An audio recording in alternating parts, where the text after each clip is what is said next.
ain't gonna lie, it's funny how we late as fuck. Just talk about being late. Late than a bitch. 2 weeks off and we already coming in late. But hey, better late than never. That's the best thing I could say. That's But it. That's it. hey, welcome back, episode 82. I believe 82. Yes, Of sir. Best Damn W Show. Hell As you yeah. guys see, we got just a different setting right now. Me and Wiley are gonna be holding it down tonight. Jay is out. Jay's still recovering from his surgery. Lo is out sick. Hope that she gets well soon. So And look, before go ahead. y'all get on here talking That's shit. it. Before y'all get on here talking shit, just know we got this. We got good. this. We good. I mean, What hell, up, Jay Litz? me, and you, we talked this morning. We were like, yeah, me and Wiley, we gonna hold it down. Dog, we know what time it is. Y'all know what time it is. Because hell, if we're gonna be real, we actually did consider skipping this week too. So that would have been 3 weeks off. That was consideration. Go ahead. We were this close. This close. It really I left it up to Nick just on this trip. I did that because I'm like, I said, yes, I'm the producer. I produce the show, but also it's like I have to go to the beat of the drum of the team. So Facts. if y'all need the extra time, then we got to take the extra time. Hey, you knew I was considering it because I ain't gonna lie. Jay hit me yesterday. He was like, "Man, I might be a game time decision." So I kind of already knew in my mind he was gonna be out. But I was like, "Hey, if y'all want to go another week, shit, I'm down for whatever." I'm telling you, but we here. We are here. We are here. And we got a lot to discuss. But formal introduction. I am the host for the night, Nick Andre. Appreciate y'all for tuning in. Oh, hold up, dog. We got intro. Come on now. And next to me, I got the best producer in the land. I got Wiley. What's good with you? What's happening, dog? Man. One day I'm gonna make my own drop. I have some shit. But I'll make my own drop one day. But I feel like you got one somewhere. It's like probably in like some of the earlier episodes. Yeah. But I'm sure you got him. Cause like Wiley's probably the only one that probably goes back to like the older episodes and just goes and gets clips and stuff like that. Cause I be forgetting stuff that I say and stuff. And same thing with like Lo and Jay too. The shit that we have, it's priceless. Like if y'all ever go back and just look at or listen to old episodes, like it's some shit that's been said and it's so funny. It's so funny. That's why I said I get the luxury to watch y'all, even though I'm a part of this, but I get to sit back and watch y'all, listen to y'all, and I be back here. I be on my side cracking up. I can imagine. I don't say like you just become. I mean, I know you be on crowd control and then do the audio and stuff, but I can imagine you just kicking back, chilling. The shit be so funny, dog. I can imagine, especially with all three of us combined, like should be just nuts. But let me ask you this, man. How was your past couple weeks off since our last episode?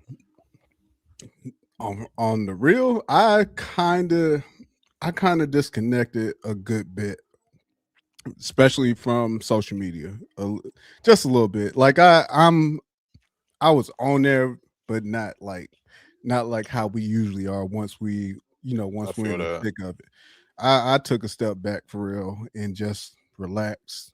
Enjoyed y'all in the group chat as always, but I really just took that time to try and relax as much as possible, but couldn't really do that because I still do Uncommon Commentators. So I took advantage of the time. Look, every time Tuesday came up, I was like, yes, we got a break. Hell yeah, I was like that last week. I'm like, hell yeah.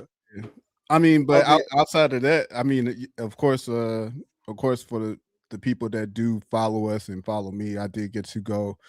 I did have the privilege of shooting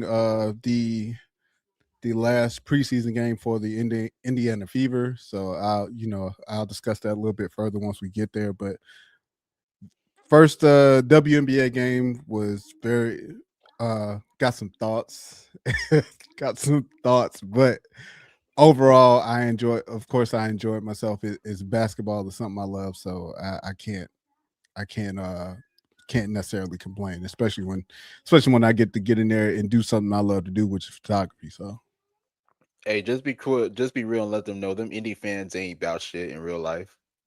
they not. That to be honest, the indie fans, No, the I'll be indie real. fans that I On the real, like they're actually really good fans and they really appreciate yeah, and that's basketball what I out was there. gonna say. That the ones that the few that I met just going to the arena, you're like, yeah, those they were some legit fans, and like Right. hell, I almost stopped this one lady. She had on a fire fever hoodie. I was about to ask her where she got it from. I was Start like, getting the yo, merch. where what? Oh, I'm about some merch. I'm Nah, I about feel merch. that. I don't give a fuck if it's a team I don't really fuck with. If the merch cool, I will buy it. I definitely feel that. But yeah, it's been a real relaxing 2 weeks, I'll say. I mean, Oh I yeah. didn't really take a break like that. I was still like working on other content and stuff like that. I had dropped like articles like almost every day. Probably Dog, a you couple weeks went on ago. a tear, bro. You know, it's crazy. Like that's why, like, when I have to take a break, I gotta fully remove myself from basketball. Like, I can't Yeah. do nothing basketball related because even when we not doing the show and I'm watching the game, I'm like picking different things. I'm like, oh shoot, I could talk Mm-hmm. about this, I could talk about that. So it Mm-hmm. just be really hard to like fully disconnect. But I just got into a zone and knocked them out. It's really Dog, what it was, for for pretty much a week straight. bro. Week straight, yeah. Dog, All heaters too, all heaters. But now, shout out to the whole all team. all heaters, bro. Listen, to anybody that's not a part of the team, Nick is by far one of the hardest working people, the hardest working journalists on the team. Hell, fuck that. The hardest working journalist, period. Like not just I'm on at the the team, top. I'm at the period. top of the list. Dog, ain't nobody fucking with my bro. Nah, I appreciate that, man. Got to keep your foot on the gas always. Most definitely always. But I mean, shout out to the whole team. I mean, shout out to everybody who know who's right. I mean, we're gonna have a lot of great content this W season. I mean, we got different individuals covering certain teams, and then we go, and then of course we Mm-hmm. have W writers like myself and stuff. So Yep. we got a lot coming this season, man. But if you want, do you have the oh shoot, is that the link up there? Yeah, QR code is up, baby. Go ahead and click the QR code. That'll send you to everything best damn W show related, YouTube, I'm sure, Socials. yeah, Yeah, socials, you know, X, YouTube, socials, Substack, all of it. do all Y'all know. that, Look, honestly. y'all know what to do. Y'all know what to do. Exactly. And on top of that, we still on the road to 1,000 too. So Yes, sir. So please got to. hit that subscribe button. Hit the subscribe button, like the show, or like the episode. Comment, get us in the algorithm, as Jay always says every episode. That shit does work though. Like once we get in the algorithm, like once we get in certain people's algorithm, that shit really works, especially when that shit works in your favor. Although, although we You got if we mess we get if we get some real the if we get some traffic for real, like, and don't get me wrong, this is not to disrespect the traffic that we do get, because we love and appreciate the traffic that we get, because it's all organic. But facts. I don't mind, like, I don't mind if we stumble upon some other people's way, so they can hear some of the real some of that real. They may like it, but they may not. But hey, I'm just saying. Hey, one thing I learned, bro, we not for everybody, and that's fine. I, that's the best part. That's really what it is. That's the best part. We not for everybody, and that's okay. But just wait, they still gonna watch us regardless. Bingo. That's one thing that I learned. Like they still gonna watch us regardless. Even like what's so funny too is like people sneak watch, and that's why it's so funny because it's like people That'd be the think just funniest part. because that's what I'm saying. Like people think just because they're not in the comments, active in the comments, talking or whatever, that we don't know that they watching. Like, bro, we can see that you watching, dog. Like, But people don't what are we expose doing? themselves. People expose themselves on anybody's platform, like, Exactly. because unfortunately people hate watch, and I don't Hmm. get it, because if you so called hate somebody, you're not going to support what they do. Like, let's be real about that. What up, Lamar? Lamar, what's good with you? My bad, Jalen. I miss your comments earlier. Shit, what's up? No, I ain't miss Jay Lynch. Jay Lynch I'm is about to right on say time. right on time. But now I'm sure more people will be chiming in as the show Oh yeah. progresses and stuff. But before we dive into the first topic, I'm about to show y'all some shit, bro. Some shit Oh just shit. pulled up. Shit just came in. Uh You oh. know, Uh hey, oh. Uh like oh. what we doing? And I ain't gonna lie. Hang on, let me pull out the box. Let me pull out the box. That motherfucker cold too. That motherfucker Hey, cold, yes, man. sir. This Hey, shit cold. Now I'll hey. be real. I actually took a risk because I know that last year the A1s were I think they like ran small or something. So I ended up getting a size up. Mm-hmm. This time I actually got my size. I haven't tried them on yet, but apparently according to Asia and her team, they got the right size now. So it's not Right. like too small or anything. So I took a risk and I got a size 13. So like I said, I haven't tried them on yet, but hopefully they do fit. Hey, I'm hoping they do. I just want to let you know mine coming tomorrow. Oh, yeah. That was a mom was actually scheduled to come tomorrow, but then I That's ended up getting an email this morning. that's why that's why I told you. I was like, up, we up, We definitely I'm we ready. up. Hey, this is Yeah, big because if you hey, remember last year, I went through hell and back to woo get a pair of boy. A1s, dog. Just a pair, not Yeah, even not just even one first pair. pair. Yeah. That was, Because last year, them shit sold out in like 3 minutes the first day. It's just crazy. oh yeah. I mean, and I to be fair, it was only so much that it was only so many pair that they were able to put out at that moment.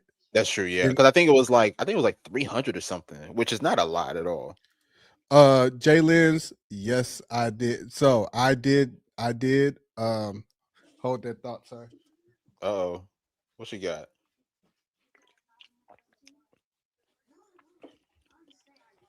So Oh, you got shirt. Jaylen's asked about the Mitchell and Ness drop, and I have more coming. Oh, hell yeah. Oh, that's fine. Oh I didn't yeah. even know about that. That's crazy. Yeah, dog, I don't know why I don't. you You know got what's crazy? I don't be tapped into all that I- like you do just though. all you got to do is all you got to do is ask questions, dog. Like I I mean that's what I had realized though, because I'm like, damn, like Wally knows about every drop and everything. I'm gonna just ask him from now on. well, I just hop on the website sometimes Right, and not just look. Cause I'm always looking for something. I'm always looking for something different, something right. something to support. And it's just like, and I realize Mitchell and Ness, they always end up dropping something that don't nobody really know about unless you're locked in with Mitchell and Ness. So yeah, and you're right, Jalen. Mailing list helps too. But I just sometimes when I ain't doing shit, I hop on the site and just scroll, just search. You Hence the never know what you reason. find either. Hence the reason why I got this Wizards hat. It's just random search. You never know what you find. Shit. Man, I need to start doing that more often. Because I mean, I used to keep myself up to date with like releases and stuff, but if I don't get like a wow. notification or whatever, like it's hard for me Yeah. to like keep up. Look, if it ain't a pair of sneakers at this point, and even that's far and in between for me now. Thanks. And to be honest, I've gone back to my eBay ways. So I'm back to eBay. Damn, I ain't I'm used eBay in so long. yeah, I'm back to hunting some steals if possible. Which I've came across. I've copped two pair of throwback LeBrons.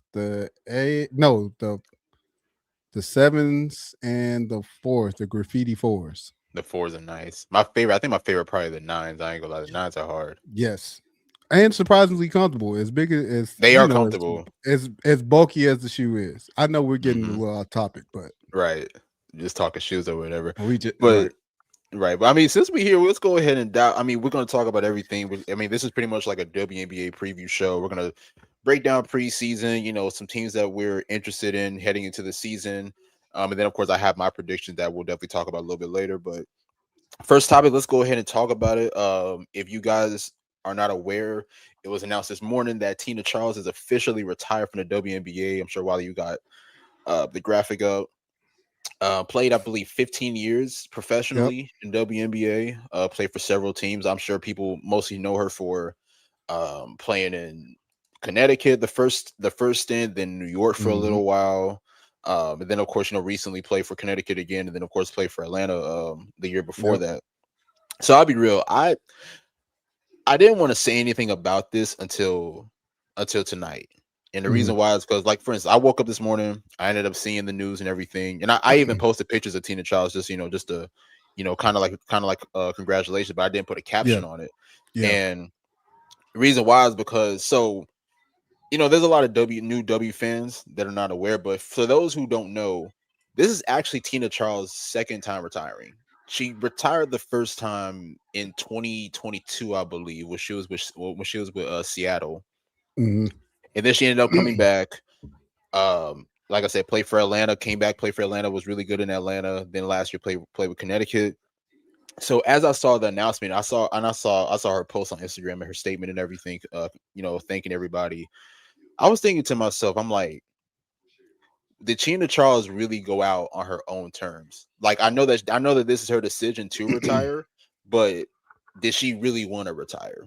Right. Because let's just call it what it is. Tina Charles can still play at a high level, and she's Mm-hmm. shown that over the past couple years. I mean, like I said, she came back out of retirement, played with Atlanta. She was really good in Atlanta. Like, she was good to the point where she took Cheyenne Parker's starting spot.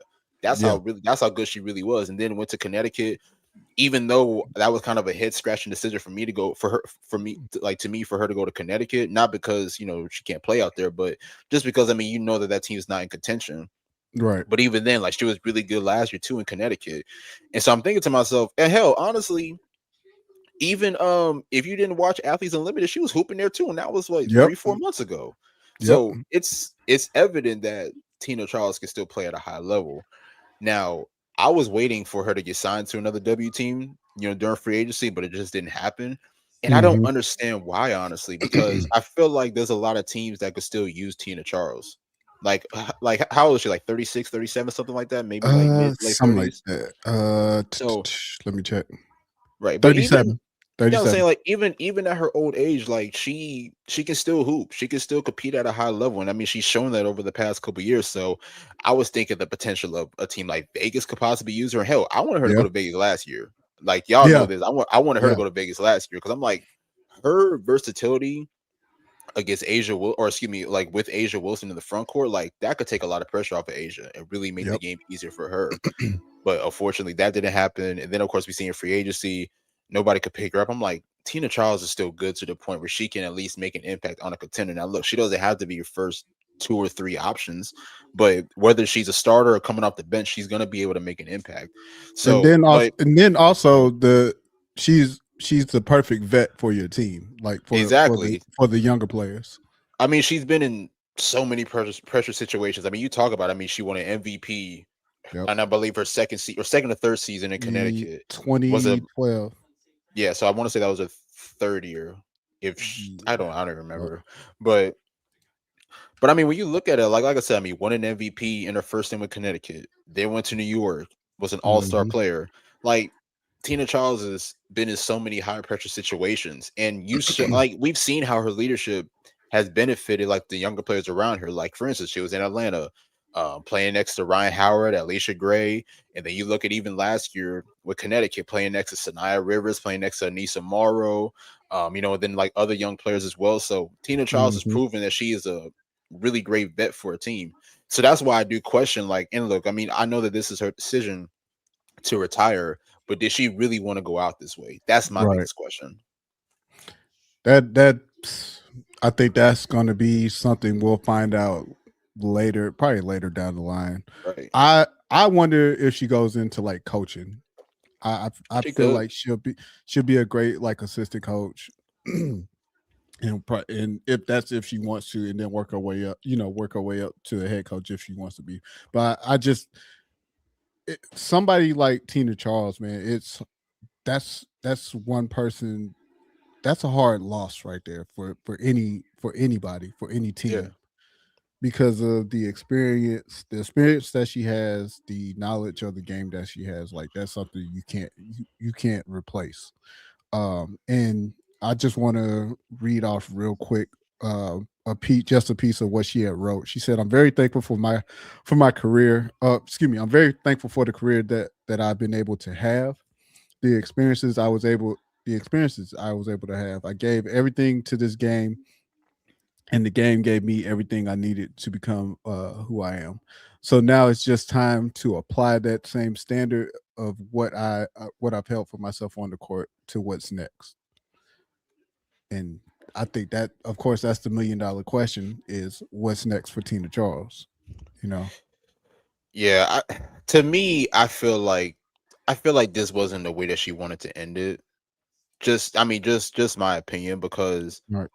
I'm sure she was waiting on a call. I'm sure that she was, and then she probably got to the point where she was like, you know what, like maybe nobody's gonna pick me up at this point. And like I said, it's not because she can't play, but it just seems like a lot of the WTs, most of the W as a league, are kind of like they really do want to like brush away like a lot of like the older players, Right. especially the ones that can still play. Like Tina Charles is one of them. And hell, I remember maybe it was like a while back hearing Angel McCautry talk about how she would want another opportunity to play in the W again. Hell, Angel McCautry apparently wanted to play in Unrivaled, but they pretty much ignored her. You know what I'm saying? So, Damn. and I get it. Like, you know what I'm saying? Like, you do want to make the league younger. And Hmm. especially, with how fast the pace is, the physicality and everything, a lot of these older players, you know what I'm saying? Like, they can still compete at a high level, but they can't keep up with the pace that goes along with the WNBA. So I understand it from that aspect. But, But go ahead. I was gonna say, but also that comes down to coaching and how the coach wants to play, have their team play, the type of style that they want to play. So if they want to get up and down the floor, yeah, that's one thing. But Right. also, it's like there comes a time where that game has to slow down. Normally it's the playoffs. The playoffs, yes, where you have to So play more in your half court. And yep, Tina Charles is a phenomenal half court player. Like, yes, you know what I mean? Like, but that's the thing that kills me though, is that to me, like Tina Charles has proven that she can still compete at a high level. These yes, past couple years alone, then like I said, in Athletes Unlimited, for those who may have not watched Athletes Unlimited this season, she was a standout this year as one of the top hmm. players in the league, if you ask me. And was the oldest player. I want to say the oldest player in the Oh league yeah, this past season. So, like I said, like I just it doesn't seem like to me like it she don't feel wanted to right. go. Yeah, as I'm saying, it doesn't seem like she wanted to go in this direction. But it's kind of like I don't know who I could like compare it to. Like maybe like Melo. Like Melo didn't Yeah, really want to go out the way that he wanted to. And obviously, I'll be real. Melo was a little bit different because Melo wasn't playing as good as Tina Charles has been playing recently. So I don't know if that's the greatest example, but I mean, I'm talking about players like older players who are waiting for opportunities, but they just don't get it, yeah. honestly. So, Well, if, in a no, I get it in a sense because so think about it. If we think about it, the way Houston wanted him to play, the way mhm, OKC wanted him to play, where that's true. it's a run up and down the court, and you spot up in the corner for a three, and that's not his game.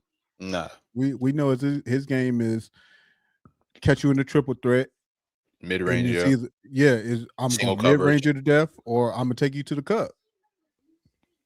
So That's really what it is, honestly. But I mean, even besides that, I mean, you talk about one hell of a career, like easily a Hall of Famer, dog, easily, listen. like one of the greatest players in WNBA history. Listen, it's right here in front of us. I mean, shit, she First might overall be, pick. she might be one First, of the greatest. Now, go ahead. yeah, I was about to say, dog. First overall pick, rookie of the year, all team, all rookie team. Then you get most valuable player 2 years later. Um, what 8-time All Star? Was it 8 time? I think it was 8-time All Star. That's like nine-time All WNBA. Look, I'm sitting here struggling like I ain't got it in my face. So 8-time All Star, 5-time first team, 4-time second team, defensive all defensive first team, 2-time defensive second team, 20th anniversary team, 4-time rebounding champ, all time rebounder, period. Second is the second all time scoring leader. Like she has the resume. Yes, she has a Hall of Fame resume, point blank, Yeah, period. easily. And that's just the WNBA. Let's not, if you want to take it to college, College, yeah. I mean, she got it there too. So I mean, there's nothing that should prohibit her from being a Hall of Famer. I see Tiger just commented arguably the best player to never win a title. Honestly, she's up there. Like Yeah, I can't think of like other players who have like because a lot of the legends that like we view as like all time greats have won a title. yeah. Tina Charles is up there. Like when you look at the resume, it's peak, like top tier. And the Mm-hmm. one thing that's missing on that resume is a title, Yep. which honestly, I mean, which unfortunately she was never able to get. I mean, just reminiscent about her career. Like obviously, she started out Connecticut, won MVP there, was an elite Mm-hmm. all star during her time in New York.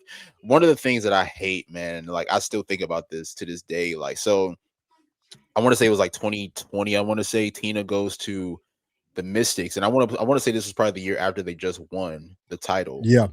So Tina goes to the Mystics, and you get a chance to get a dynamic duo of Tina Charles and Elena Deladon.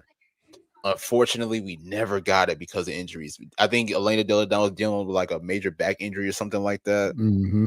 and she was just in and out of the line. I think they probably played like probably a handful of games together, and that was it. I want to say Tina was there for probably like 2 years, but that Let's was the see. one thing that like I wish that we had Actually, no, was that she pair. was only there for a year.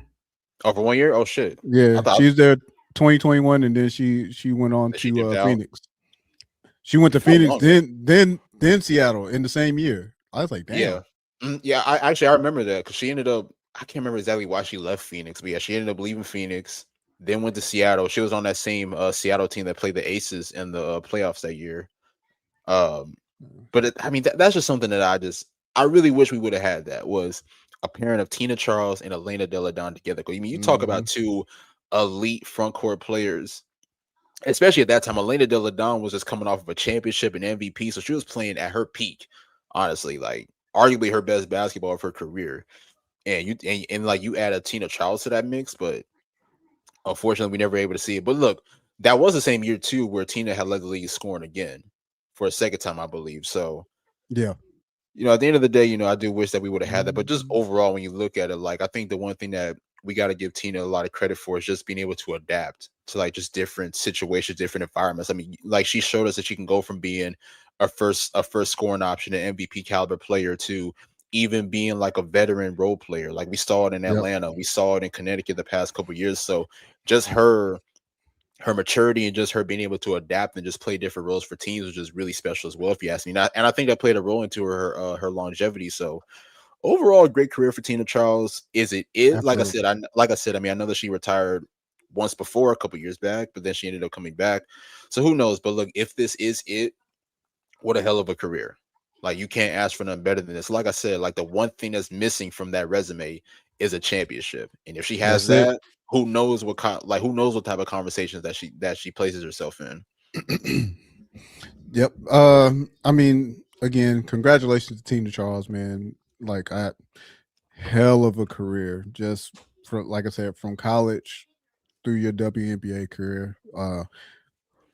Wish that wish that you had that championship, but also you don't need a championship because of the type of the impact that you have on this game. So I hope the younger players can take a look, take heed of that, of what she was able to do in the league, and be able to follow her footsteps, and possibly, you know, further that and do, if not, if not equal, even more than what Tina was able to do. Facts. Facts. Shout out to Tina for sure. But let's go ahead and dive into a little bit of preseason. Like I said, this is our WNBA season preview show, so we're gonna dive into a little bit of everything. I'll ask you about the game you went to on Saturday. I'll start Yeah. there. So you were covering the game Saturday. It was the Indiana Fever against Nigeria. Obviously, Indiana won single handedly. I mean, it really wasn't even close. Dude. But like just watching that game and just observing, what was your overall thoughts on the Fever, and like what are your thoughts on them heading into the season? Uh so yes, I jotted some notes down. I came prepared. So I'll we know that last year they were riddled with injuries, Hmm. and now they're pretty, for the most part, they're healthy. I think Lexi Hall is the only one that did not play. She didn't play over the weekend, but for the most part, they have a healthy team. They have some great additions. Monique Billings, I think, is a great addition to this team. Um, fucking bubbly, bubbly attitude. Jesus Christ. Just watching, pregame and stuff like that. I'm like, yo, of course, all teams are like this in the beginning before, until we get into the season, people start going through stuff, things change. But for the most part, great attitude with the team. Seems to have meshed well quickly with this team. Got out there, did her thing against Nigeria, in quick sit down. Kelsey Mitchell, best player on the team in my eyes. She went out there and you see it. You see it as the game goes. You can tell who needs the ball, in certain moments, and who and how the rest of the team needs to just kind of operate accordingly. And I think Stephanie will kind of figure that out as she goes. Raven Johnson, Jesus Christ. So yes, I saw Raven when they played Kentucky, and I was like, damn, Raven is all over the place. It was even worse. It was even more of her being a pest, picking up 94 feet. Like Raven Raven landed in a great spot. Like we talked about it before, and all the hoopla that went along with it. Man, fuck all that. Raven is in the perfect spot with with all the surrounding pieces around her. She's I think she's going to be one of those X factors throughout the season, let alone if they make it to the playoff, but throughout the season, because her defense is relentless. She's everywhere. It's like she's everywhere. Anytime you see the ball move around, she's there. She's somewhere, either she's there or she's somewhere nearby. And she made some key defensive plays, was able to get that clip of her off the steal and the jumper, not only to get the video but the pick as well. Like that was dope. But again, like to see that, to see how she's playing, and again, I know it's preseason, but this is Raven. This is the Raven that we've seen in college. I just feel like it's starting to ramp up a little bit more as she becomes a pro. And I know she's going to have some learning curves. She's going to have some bumps in the road. But as of right now, the way she's playing, she's going to be just fine out there. Your girl, Michaela.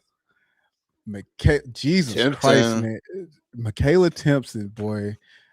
She's another player I think that's going to take a step up She gonna have a this year. great season. I feel it, dog. Like just I do watching her, too. just watching her in that game, I was like, oh yeah, she's gonna do some damage this year. And then of course with Caitlin, I made a joke. I was like, Caitlin's definitely in rare form with the refs. I got a picture of her, barking at the ref, uh, having to be escorted by Aaliyah Boston. But of course the clip that went out of her compl- complaining about being poked in the eye when it was her own hair. I was like, oh yeah, she's in rare form. Um, I do need her. I do need her to continue to work on your ball handling, continue to work on your defense, because again, that's just one area especially defense. Defense is it's gonna make you or break you this year, because ain't nobody's gonna take you. Nobody's gonna take any pity on you. They haven't taken any pity on you since you walked in the door. But the thing is, if teams are going to start doing how what's the good teams are going to start doing how CJ McCollum did Jalen Brunson. They're going to start seeking you out. Hell, they've been doing that at this point. I mean, For but the past couple years. I think it's gonna ramp up, and the thing is, at the very least, stay in front of the person that you guard. At the very least, like stop blanking out on transition defense. I saw that a couple of times, not only in that game, but who was it when they played New York? Mm-hmm. When they played New York, it's like these are simple things. This is shit that you learn in middle school and high school of just picking up the man that's coming down the court. It doesn't have to be yours, but everybody needs to pick somebody up in transition. Don't matter who it is, just pick them up for the time being until y'all are able to switch. So outside of that, I think that team Indiana's going they they're gonna fuck around and do some damage. They Jesus got the Christ, squad. they got a hell of a squad. They got a hell of a squad. I haven't seen who they waived just yet. At least I was checking. I was checking before. I was checking pretty much throughout the day just to see if they had waived anybody. They haven't waived anybody yet, so we don't know the final roster.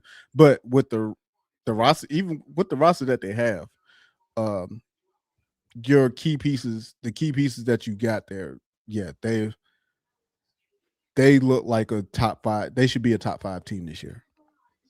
Without question. Um, I'll go ahead and say this: a lot of y'all owe Raven Johnson an apology, especially for Whoo those boy, who immediately went on Spaces like the second after she was drafted by Indiana. Like y'all just automatically assumed that this was a bad pick. It is crazy because even after the draft, I did my homework and I even said it on the last episode. I was like, this is actually a really good pick for Indiana. Like the front yes. office know what they're doing. Like they've done a phenomenal job as far as really building this playoff contending team around Caitlin Clark and Aaliyah Boston. Like they've done a Mm-hmm. really good job as far as building this team from the ground up. And like it's part of the reason why they're going to be one of the top 3, 4, 5 teams right now in the WNBA. But no, I mean Raven was phenomenal in preseason play. Like I might have to say I might actually be a little shocked by how good she was playing in preseason play. I mean, I knew that she was going to be good, but I didn't know she would be this impactful right away. I mean, you talk about the defense right away, just using her physicality, being able to use her hands, to disrupt ball handlers, be able to pick passing Mm-hmm. lanes. I mean, and then even offensively, like just her natural ability to pass the basketball and to really put teammates in positions in the best position to score. That's why I said if you put Raven Johnson and Caitlin Clark in a backcourt together, it's gonna take a lot of pressure off of a Caitlin Clark. Now, look, I Yes. understand that Raven has slowly developed her perimeter shot. I mean, obviously, she still has some work to do, but not. I mean, just off like just Raven's presence alone is going to make things a lot easier because she's going to draw attention from the defense, whether she is shooting or penetrating, and she knows how to find open players. All Caitlin has to do is move off the ball, come off of pin downs, come off of off ball screens, get open. You know what I mean? It's pretty much almost like the same thing like with the basketball. I mean, you just got to find ways to get open. You got to find ways to create without the basketball. Go ahead. Now I will say the one thing I will say about Caitlin and Raven playing together, Mhm. Caitlin has to get used to being playing off the ball. Right. If she can accept that portion of it of playing off ball and just being ready to shoot, sky's the limit. But like that's the thing. Like I've been saying this since she got drafted. Like I understand everybody wants the ball to be in Caitlin Clark's hands. And look, she's a phenomenal shooter and she's a phenomenal passer. Like probably her passing is probably my favorite part of her game. Yes, But I absolutely. was also thinking too, like if you put her in positions to where she doesn't have the ball in her hands, and you just allow her to just find ways to create off the ball, especially coming off the Mm. screens, she'll be even more dangerous, especially when she's off the catch and shoot, because she actually has a really quick release. She just got to Yes. get used to more. So like having to put that trust in her teammates. And I think now that you have a Raven Johnson, which I do think that they were trying to instill more of that Caitlin off ball last year, like that's why they signed the Mm-hmm. likes of Ari McDonald and Odyssey Sims. I know that they signed those players because Caitlin was hurt, but they did have expectations of when Caitlin does come back in the lineup that she could play off ball next to those dynamic point guards who can play make. It's just unfortunately Caitlin Clark was in and out of the lineup like for most of last year, and that's why she didn't really get a chance to really play with those players.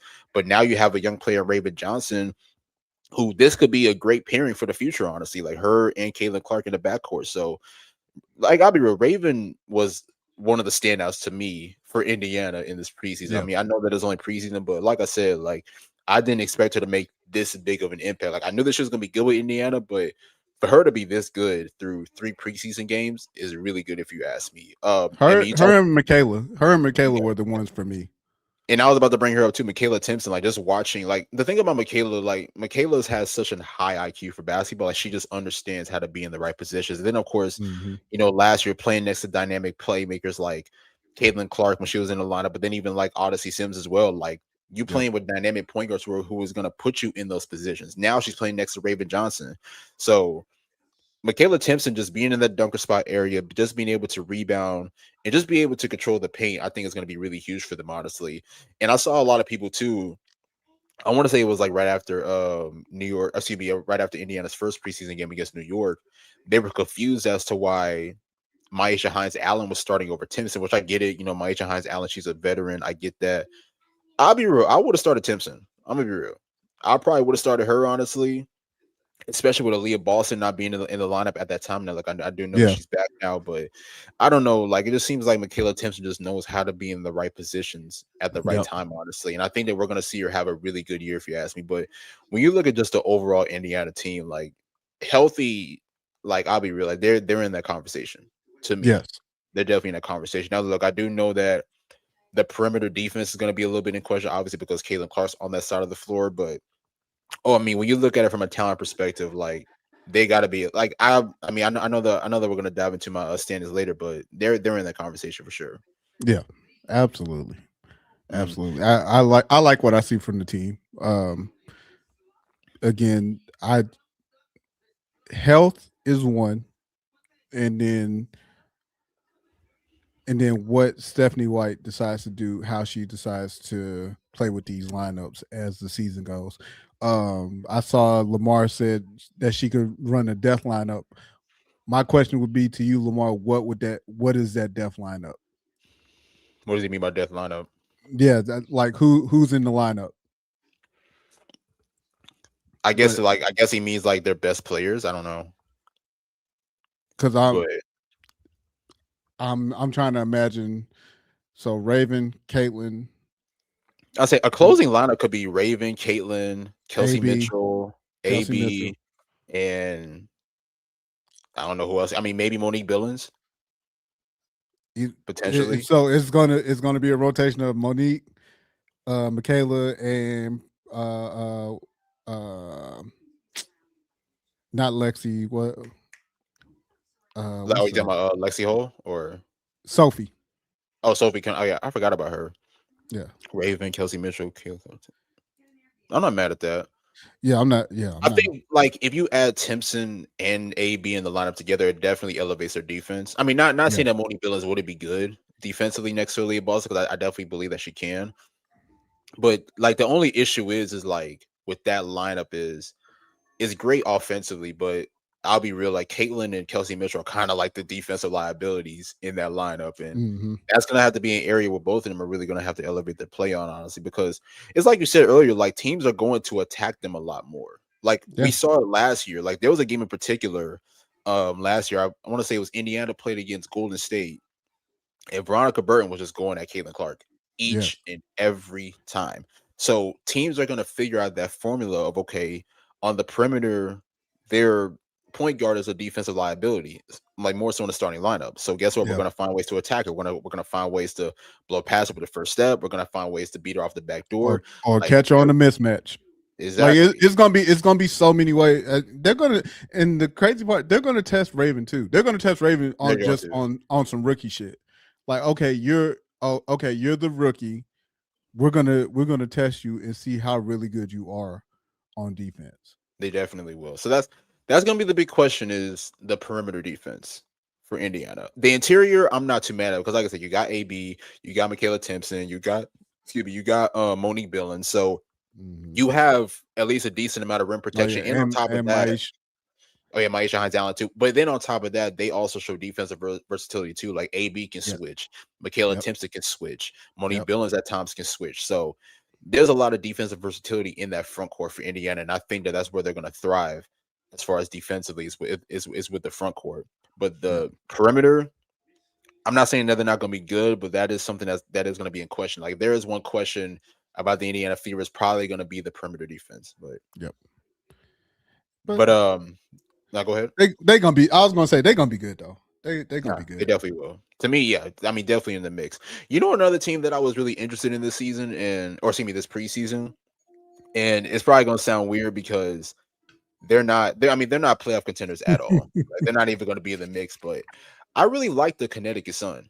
Like Really, like they really impressed me. I tweeted about them a couple of days ago, but I didn't really go in like too much in depth. But like I said, I have a different team I really like. But go ahead.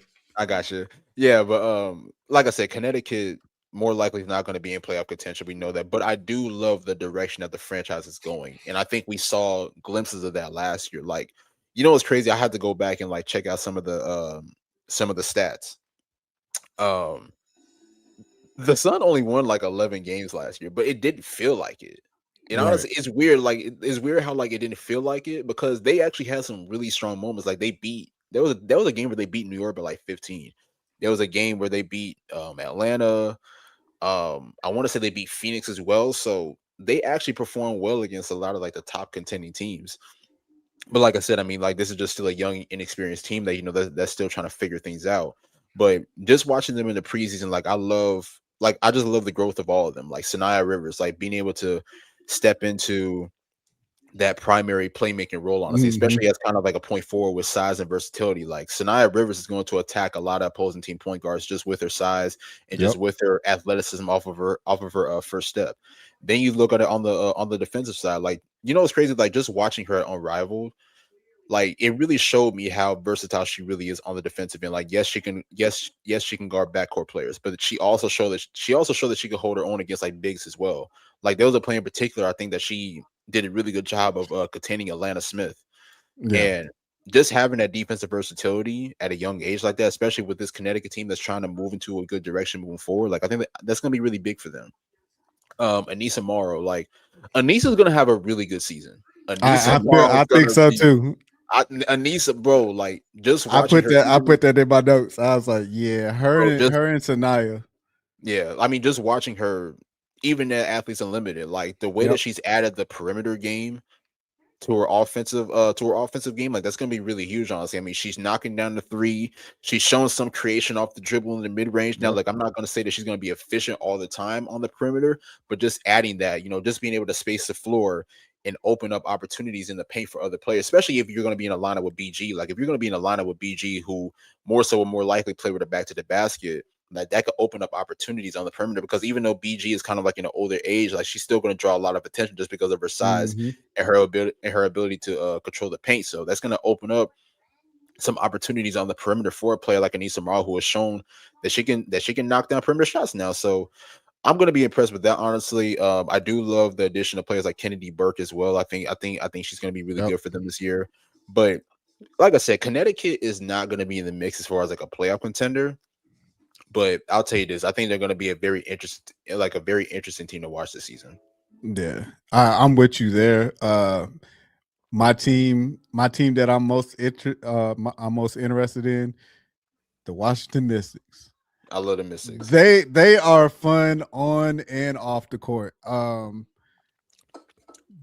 like, Jesus Christ, that team's gonna be something. Georgia Amore, coming back off injury. I watched the two games. She's trying to get a feel of it, trying to get the feel of the game, trying to get the speed of the game. But every chance she got, she's putting that motherfucker up to the basket.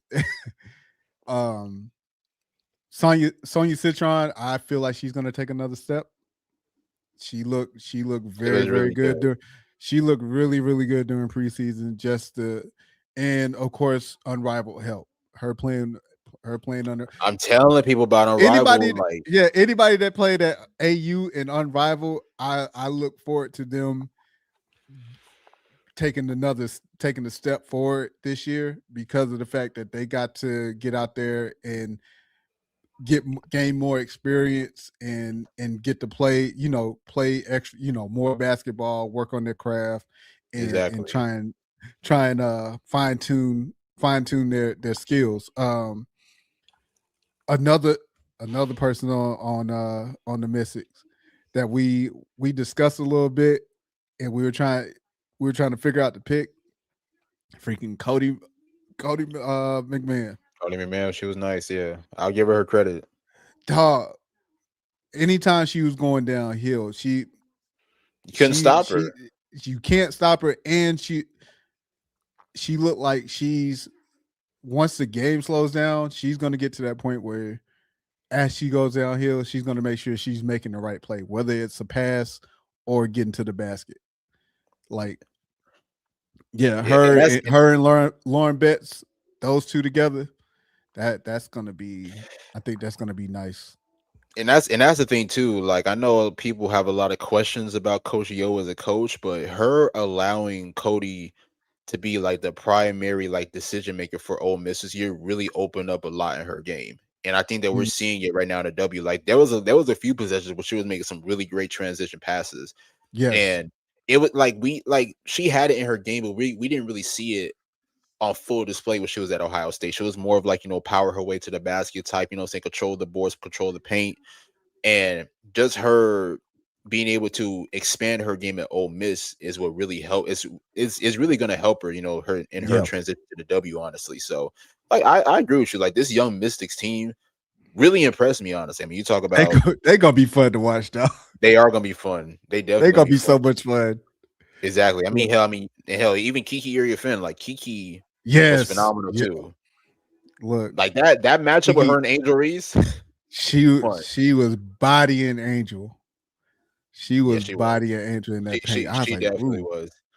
And that's not the first time that's happened either. A lot of people don't know that. But also, I think her strength is very underrated.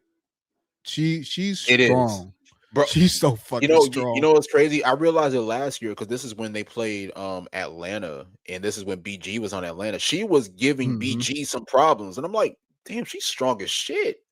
And I want to say she did the same thing against John Quell whenever they played New York. I'm like, her post defense is gonna give a lot of teams problems. Is because she might lack a little bit of height going up against like John Quell or BG or whoever, but just her strength alone is gonna disrupt them and really give them issues, and they're gonna have to find ways how to play through that physicality. So you talk about like that post presence of like, I mean, like look at all the post players that the Mystics have: Kiki Iriafin, Shakira Austin. Now you add Lauren Betts to the mix. Like, they're gonna be a really good team, man. Like they should be able to once they figure that shit out, they're gonna be tough. Jesus, they're gonna be tough. I'm gonna say, cause damn, where did they finish last year? I can't remember. Damn, I can't remember off the top of my head. But they actually weren't bad at all. They weren't bad whatsoever. But I'll be real, like I love this young Mystics team. Like I was just watching them against Atlanta. I'm like, damn, this team is gonna be really good. Like, look, we're trying to give Love some hope this year, y'all. Right. Tell you the truth, man. Like with this squad here,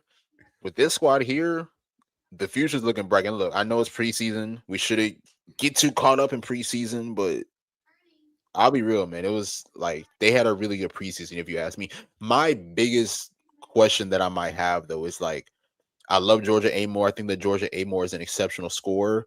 I am going to question like her decision making as far as like really initiating the half court offense with this Mystics team, especially if she's going to be put in that starting point guard position. Like I said, she could put the ball in the basket better than a lot of players, but how is she going to be able to consistently feed Kiki on the high block or play with Shakira in the pick and roll? Same thing with Lauren Betts, like throw the ball over the top to Lauren Betts, like, or hell, girl, even you my height. Like, I'm saying there's so many scoring options on this team for the Mystics, and I think she's gonna have to really be relied upon to really be that primary decision maker. Like I said, she can score the basketball, phenomenal scorer, but it's gonna be her decision making and her playmaking that's really gonna come into effect on this Mystics team. Right. Also, another player too that I was really impressed with, Roy Harmon. Roy Harmon was actually really good. Yes, Roy Harmon was really good. I'll give her a lot of credit, honestly, because I know that she dropped like late in the third round, but her impact, I want to say she is going to make this team, and if she does, I think that she's going to be really impactful. I was going to say, now we were definitely confused as far as the pick goes, just because you have Georgia Amore, who's a short guard, and you draft another short guard. So, may the best woman win, I guess. What's your practice is looking like? That's what I want to know. Look, we Because gotta obviously, we I mean, gotta we gotta get some insight. nah, facts. I mean, because obviously both players got to be hungry in this situation. I mean, Georgia, she's coming back from injury, so she's looking to prove herself. So this is technically her first W season. So she's technically a rookie like everybody else. So she's still looking Mhm. to prove herself in the W. Same thing with Rory Harmon, especially dropping in the third round. She's looking to prove herself, Yep. as a great all around player. I mean, we already know that she's a great playmaker and a great defender. So that point guard position might be open, man. Who knows? Might be. What's good, MJ? Glad you're able to What up? catch What us up? live. As a fact, bro. Appreciate you, MJ. But overall, preseason was pretty solid, if you ask me. Shout out to the Mhm. Sparks as well. I really did like the play of the Sparks, honestly. Shout Yeah. out to Tanaya Last. Tanaya actually had. I'll be real. Tanaya's gonna be really good with this Sparks team. Like just with her attacking ability alone, like especially if she's coming off of De'Erica screens, NECA screens, like, and she gets that I was opening gonna down say, the middle. And the thing about Tanaya is that she's super fearless too, especially when she's going up yes. against another big. So even if a big does try to step in and cut off that driving lane, she's really good at challenging defenders around the rim. So Tanaya's going to get a lot of open opportunities with this Sparks team, especially when she's playing next to a lot of these dynamic players. And she has some great vets there, especially Hundred at the percent. guard position, because you have Kelsey Erica Wheeler. Plum. Yeah, Kelsey Plum, Erica Wheeler, and Ariel Atkins, Hmm. who you get to follow behind and learn from. I didn't even think about that, man. That guard position is going to be really hard to get a lot of minutes Yeah, in. yeah. KP, Ariel, Erica Wheeler. I mean, these are all Yep. proven players, and Yep. KP and Ariel are both former champions. So Yep. I think tonight will be good though. I think tonight has definitely proven herself through our training camp and preseason play that she can definitely make an impact. So Yeah. we'll just have to see how everything goes. Also, I mean, I do love what I saw from Atlanta in preseason as well. Uh, Hmm. I'll be real. Like I'll go ahead and say this now. Like if there's a ceiling for Atlanta, it's got to be the finals. It's got to be the final. Now, like I'm not saying You that they could win a championship, but this team is good they enough to should to potentially get get to the there. final. Yeah. Yeah, especially if they're fully healthy. Like I don't know what the timetable is for Bree Jones to come back, but if you get a healthy Bree Jones next to Angel Reese in the front court, then you're Yep. playing next to the likes of Alicia Gray, Ryan Howard, Naz Hillman, Yep. Jordan Canada, Tahina Yep. Pow. Like they got Yep. a. This is a squad that they have here, and I think Then you Carl. Go I ahead. about to say then you got Okai, Medina. and Medina you was got really good in preseason. and you got Really good. and you got and you got Brianna Jones' sister. I was like, I yo, forgot those about her. I was like, Yeah, they borderline twins. facts.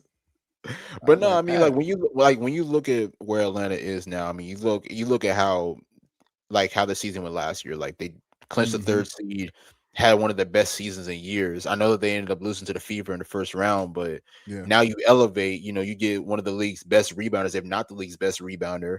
And then of course you add other key players as well. So and then of course you bring back your core players like Ryan, Alicia, and Nas. Yep. Yep. So Atlanta's going to be in that mix once again, and I really love what I saw from them throughout preseason. And like I really like you can tell Carl really has a real game plan as far as how they want to play this team. And I love how they're putting Angel more on the perimeter because Angel on the perimeter is opening up a lot of opportunities, especially with just for playmaking alone.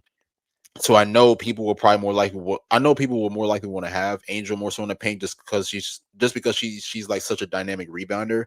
But her playing outside is opening up so many opportunities for other players to cut or to attack a drive lane or whatever it is, honestly. So I'll be real. Atlanta's going to be a really good team, honestly, especially once they continue to mesh and really build that chemistry. Like I said, the ceiling has to be the finals at this point. Like I said, like I'm not going to guarantee that they win a championship, but this team is talented enough to at least make the finals, if you ask me.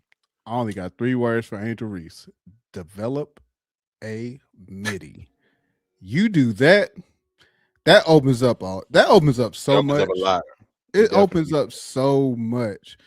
Especially the way, like you said, the way that that Carl has her playing at the perimeter. Like if you're just able to take 1 or 2 steps in and hit that jumper consistently, And that's the thing man. about it, though. Is like, so Angel playing on the outside will be beneficial for the Dream. Mhm. However, there's going to be some defenses that are going to sag off of her, so they're going to dare her to shoot. Exactly, So and that's why I said develop. If you develop that midi, anytime they sag, you make them pay. Exactly. And you know You she's get, gonna get a lot of open opportunities on the perimeter. It's like that's the thing. but And her notion is, even if people sag, it's like, oh, you're sagging off. Well, I'm still about to attack downhill and try and get to the basket. exactly. And that's the thing But too about Angel too is that you can put her in different sets too. Like I mean, we saw her connect to pick and roll next to like the Jordan Canadas of the world or the Ryan Howards of the world. So she's mhm, shown that she can connect with her teammates. And honestly, I think playing next to the likes of like Chelsea Gray and Rival also helped with that as well, being able to connect with teammates. But Angel's going to get a lot of open opportunities to score, especially when you're playing next to elite scorers like Ryan Howard and Alicia Gray. So if she does get a lot of open perimeter shots, like obviously not saying that she can't attack downhill, but teams are going to close the paint because they mhm. want to prevent her from attacking. So if you do get open perimeter shots, you got to find a way to make the defense pay. That's the look. That's the only way. Like Jalen said, that mid range is imperative. And it's honestly crazy too because she's a really good free throw shooter. A lot of people don't know this, but Yes, she's a really good free throw shooter. yes. So she's shown that she can make shots outside of the paint. Now, like obviously, I know the free throws are a lot different, but I Still, agree. Like I was saying, like if you can knock down the 15-footer consistently, the 17-footer consistently, and make the defense pay and make the defense respect you to the point where it's like, okay, cool, we can't sag off of you. That changes their game plan. That's going to yep. change their game plan, and And that's when they're going to have now you can take it to the bucket like you want to. exactly, and that's the thing as well because it's like now the defense can't play more in the paint like they Hmm. may have wanted to. Now they're gonna have to play outside, and then that's where it's gonna open opportunities for players to cut back door or attacking lanes or like to open up for players to penetrate. So Yep.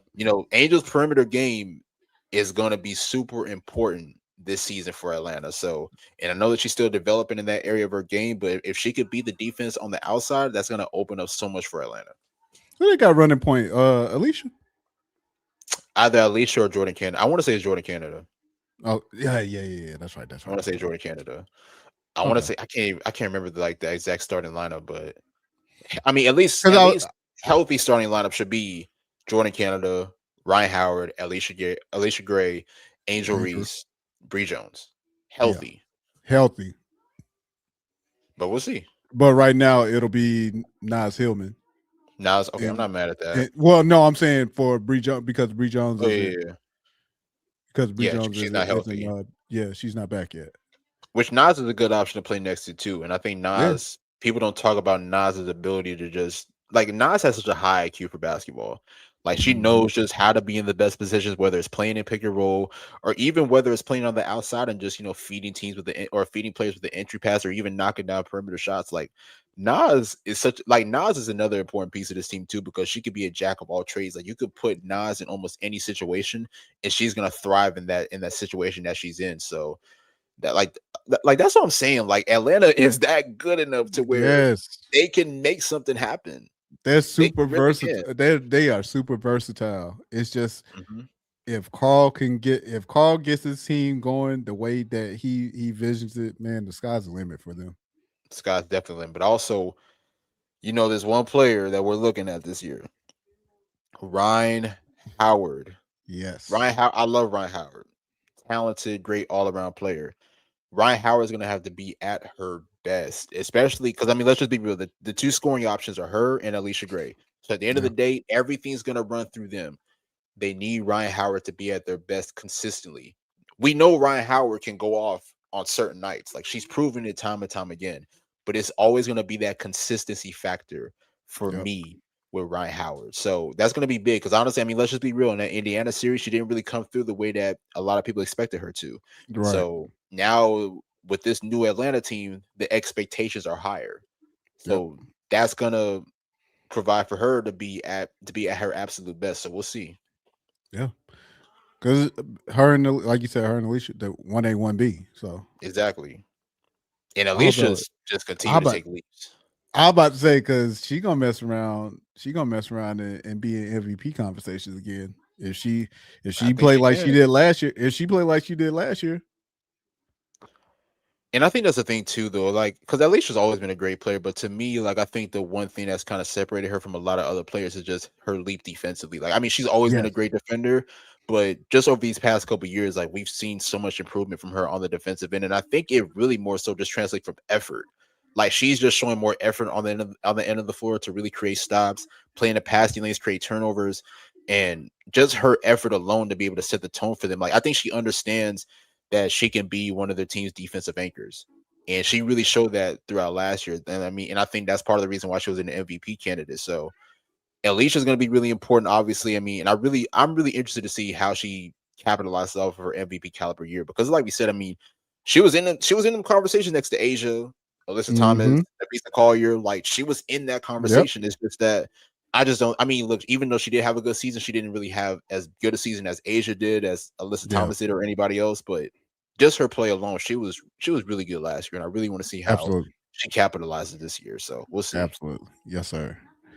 But Uh, another team for me, Seattle Storm. I mhm. Flage, I gotta say, we flaw. talk we've talked about Flage and her getting drafted by Seattle. I think what for me the main thing that's helped Flage is the fact that the city and the fans have embraced They her have. from the time that they called her name. And if you see on social media what when she got to Seattle, the way they welcomed her and all this, I like stuff like that goes a long way. And I And gotta say too, like just real quick, not to cut you off. I gotta say no, too, you go. like it might have been the best blessing to go to Seattle, especially Yeah. with what's going on in Golden State. They just cut what was her name? What Marta Suarez, I think it was Yep. that they cut. Yep. So I ain't gonna like going to Seattle actually worked out for Flage. Yeah. But no, she had a really good preseason. Mhm. Zaya Cook Zia Cook was cooking. really good. Cooking. I think you know what's crazy. I think Zaya's gonna have a really good year. I think she's been like Hmm. slowly, preparing for this year, honestly. Because I think, like, honestly, last year, like, she didn't have. I'm not gonna say she had a bad season, but she definitely had spurts where she was really good. And I think now this year, more opportunities will open up for her, and I think she's gonna really capitalize off of those opportunities. Yeah. So, And then Dominique, I telling this y'all, team, man, I feel like I feel like this team is going to shock a lot of people. Just they are structured, and they got our fam. Yeah, they the got our our. fam, yeah. Holy shit! I don't that see, like this is what I'm saying. Like when I did my standings, it was difficult. It was really hard because I'm Exactly. like, there's some talented teams here, bro. But Exactly. but obviously, I mean, Seattle is definitely one of those teams that are more so preparing for the future. Not saying that they can't be good now, but they're Yeah. more so one of those teams that are that are obviously preparing for the future. Obviously, when you have Dominique, when you have our fan, we have Flage, a lot of these younger players who are now rookie, second year players, so they're obviously preparing for the future. But they still got a nice squad on them, man. Really, Yeah, really I nice think, squad on them. and I'm with you. Like I said, and I said the same thing. I think they're going to surprise a lot of people this year. Um, they just seem like a team that's supposed to be rebuilding, but it doesn't necessarily look that way. Like the way that, Mhm. at least for how they looked in preseason, we're gonna put it that way. How they looked in preseason, it does not look like they are rebuilding. It looks like, okay, this is the team. This is the type of team that we want. We have the pieces. Now let's develop the pieces that we have to make the team that we want to be. Agreed. Definitely agree with that. Horse is back too. Yep, Horson is back. And that's that. I'll be real. Like, I think people don't realize how impactful Jordan Horson really is to that team. And I Yeah. think with her being gone, I think a lot of teams felt that, especially on the perimeter. Like, I think her perimeter defense was really good for them. Like, during the time before she got hurt. But Seattle could be in that mix. Who knows?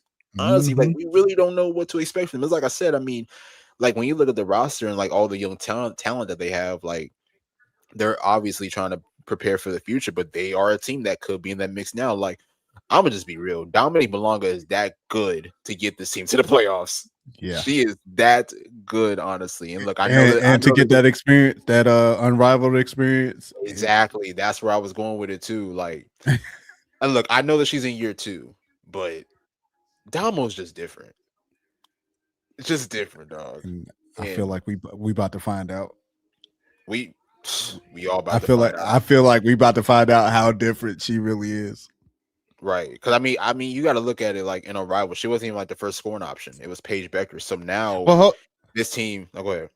I'm about to say we don't even have to. We can take it a little bit further back. The playoffs when they played against the Wait. Aces. Hey, she was challenging Asia. She was She was challenging the challenging fuck out Asia. of Asia. And like doing that, like rookie 0 playoff experience. Right. And just Going getting up out there against and just going and hooping. going up against at the time 2-time champion, 4-time MVP. Like, come on, man. Come on, bro. Like Damo's just different. Like Damo, I'm telling you, And, like I think and this could be a big year for her. yeah, and also when we saw just watching her throughout the year, at first she wasn't getting a lot of playing time, but anytime she got in the game, it was instant. It was instant, Yeah, instant point, that's like instant defense, like everything just came. You put Damo in the game and things changed for the better. Noel's fault to me. I didn't Yeah, understand that. Like absolutely. I don't understand how you don't play it. And that's why like whenever she did go to Breeze and I saw that Noel was coaching Breeze, I was like, oh hell nah. Like I don't know how this is gonna go. But it's like you said, I mean, whenever Damo got into the game last year, immediate impact. Like she had multiple Yeah. double doubles last year and limited playing time. Dog, Limited you playing get a time. double in 11 minutes. It's insane. Exactly. Like, so doing this in 11 minutes, imagine what she could do with like 30, 35 minutes Right. of like full time, like playing. Like Like, come on now. let that young lady go out there and hoop. Right.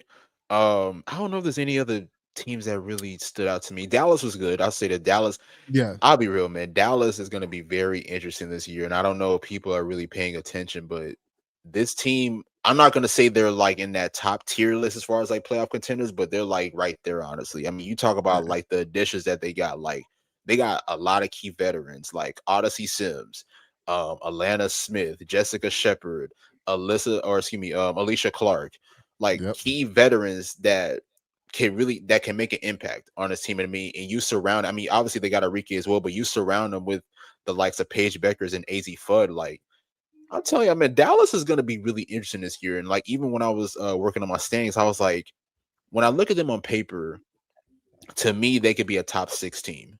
Like when you look at the talent on paper alone. Yeah. But I was also thinking like, okay, what if this team kind of has some chemistry issues at the beginning that they got to try to work out? Because like I said, I mean, they got 3 exceptional scorers. You got Paige Beckers, you got Enrique Wnba, and then you also have AZ Fudd. So that's going to be the biggest challenge for them, is to share the wealth and figure out how to play off of one another. So that's something that's going to be really interesting to me. But when you look at the talent on paper, I'll say this might be one of Dallas's best teams on paper in a long time. In a very long time. Like I'm thinking like maybe like a couple years back, like maybe like in 2022, I want to say, when they had Enrique, Satu, Marina Mabry, Alicia Gray. Like, I'll be real, like that, I mean, that was a talented team alone. But this year, Dallas could make something happen. I'm telling y'all. I know we talked about, prior to getting on, we talked about the tempo and how they remind us I think they'll remind us of Golden State. They look like a Golden State type team first year. I mean, they got a championship coach of Sandy Brondello, so anything can happen. And you got Kia Nurse, Marina Mabry, got Slim Brittany over Sykes, there. yeah. So it could be nice too. Yeah, it could really be nice too. We'll see. But you want to go ahead and pull up my standings? So I got some predictions, my standings predictions, and my award winners. So let's go ahead and break this down.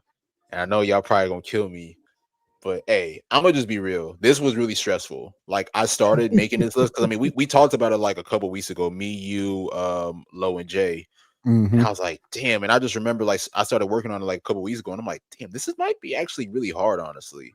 But that's my standings right there. I got New York 1, Vegas 2, Indiana 3, Atlanta 4, the Sparks 5, the Wings 6, the Mercury 7, Sky 8, Minnesota 9, Golden State 10, Seattle 11, Connecticut 12, Washington 13, Toronto 14, and Portland 15. And I'll be real, this is probably going to fluctuate for me as the season like, it goes on. But like I Absolutely. said, like on paper, a lot of teams are really good. I talked about Dallas and how good they are on paper. You look at the Ooh, Sparks as well. I was just about to say I L.A. was gonna say LA is more of a veteran savvy team at this point. Then you add on the Yes. young players like I mean I mentioned tonight, but we also got to think this is going to be Cameron Brate's first season fully healthy. So I'm Mm-hmm. really excited to see how that like how she really comes out, with this upcoming season. I think one of her biggest issues is probably like being more disciplined on defense as far as like limiting her fouls, which is something that she struggled with in her rival and even Yeah. last W season when she came back. But people Cameron Brate's gonna remind people who she really is. Yeah. I got New York 1 just because of the talent. Honestly, I'll be real. Like I think part of the reason I put New York number 1 is because of Benaja Laney coming back. And I think that Yes. her being the anchor on the defensive end is going to really help. Is going to really help them.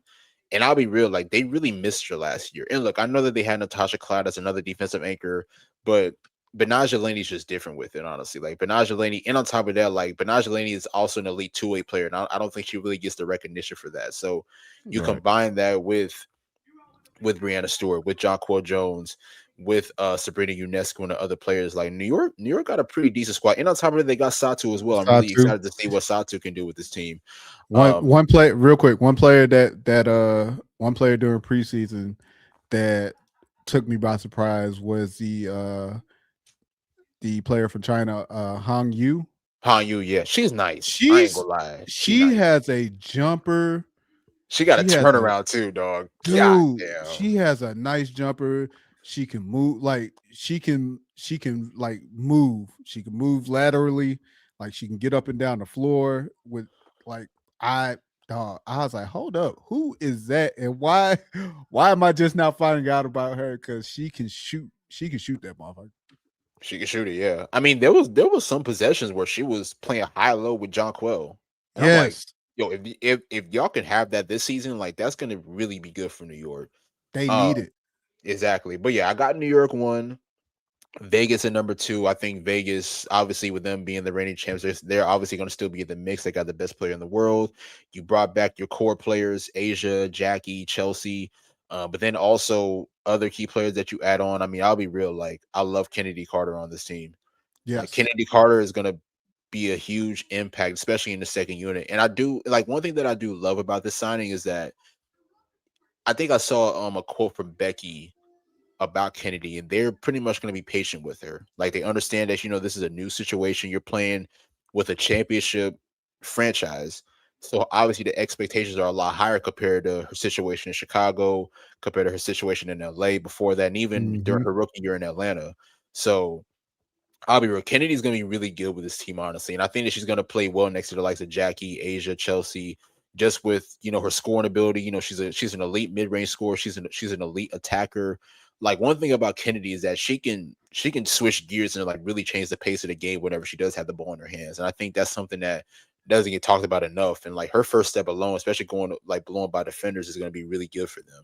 yep, Like just pressuring the defense with her scoring and just her offensive ability is gonna really be good for the Aces. So, but not even just that alone. I mean, obviously you bring back the like Cheyenne Parker and Alyssa Smith.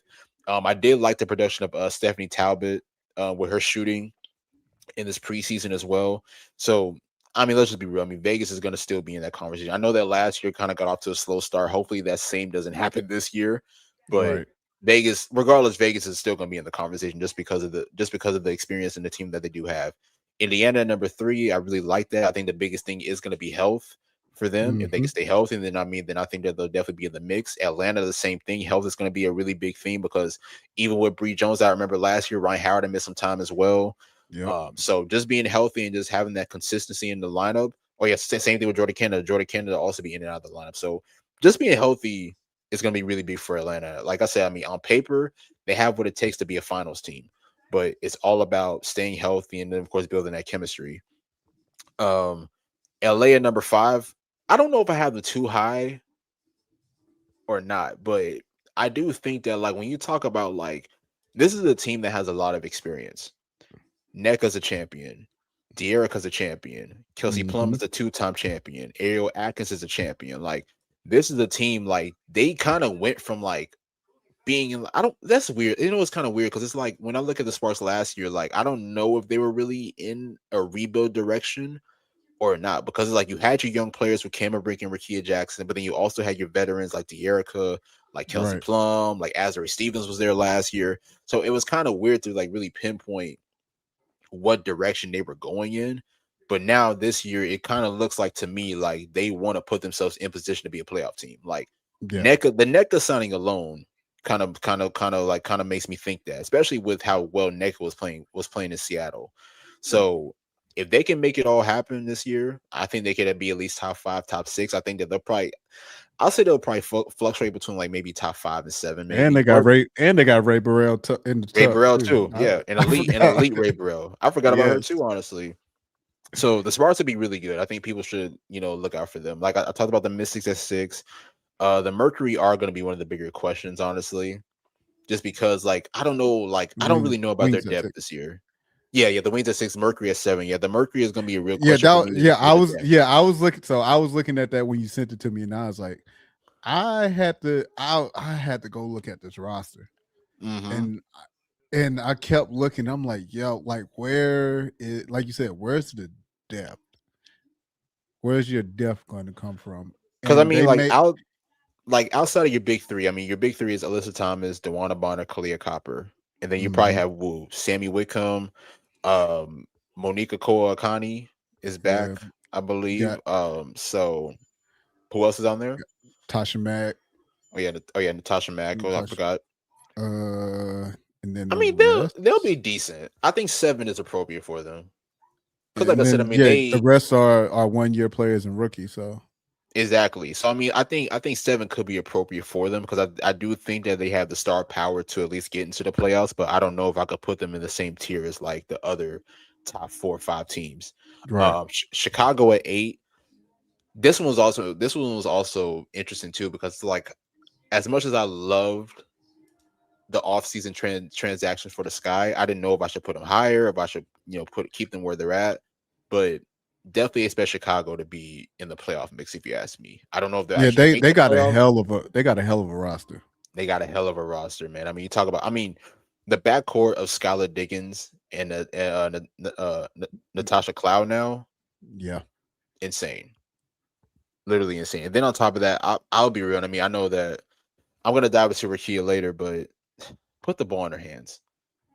yes, Let her cook. And honestly, for Rakia too, she's got to play with that confidence. Like she has to play with that confidence, knowing that she's an elite scorer. Because I think that's what kind of holds Rakia back, as well as that we know how talented of a scorer that she is, but she doesn't always have that confidence in her in it. Like if she has that confidence and that swagger, knowing that she's an elite scorer and knowing that she can get to her spots, she'll have a really great season. And honestly, I'll be real, like she could be the most talented scorer on the roster, if we're gonna be honest with you. If we're gonna be yeah. real. Like if Tyler really emphasizes really running things through her, which I hope that he does, that could open up a lot for her. And I need Camilla. You gotta Camilla step it up too. this year. Camilla definitely has to step up. You got to step it up this year. Like this, the way this team is structured, it's perfect because I feel like them vets gonna be on her ass, Oh yeah, they are. especially Skylar. But Skylar gonna be on your head.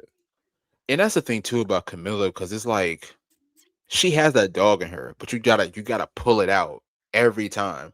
Right. Like, because I mean, there are times where she's just playing nonchalant, and you're like, "What are you doing?" But then it's like whenever she is assertive, she can look like one of the best bigs in the league. If you ask me, like she just has Exactly. that type of dominance and that type of potential. So, but I do think that maybe with Chicago building more of a winning culture this season, maybe it will motivate her and inspire her to play more with assertiveness and play with more energy. But they will definitely need a big season out of Camilla if they are going to be in contention for the playoffs. Like I know that they have other talented players, like they got Rakia, they got Scholar, they got Natasha Cloud.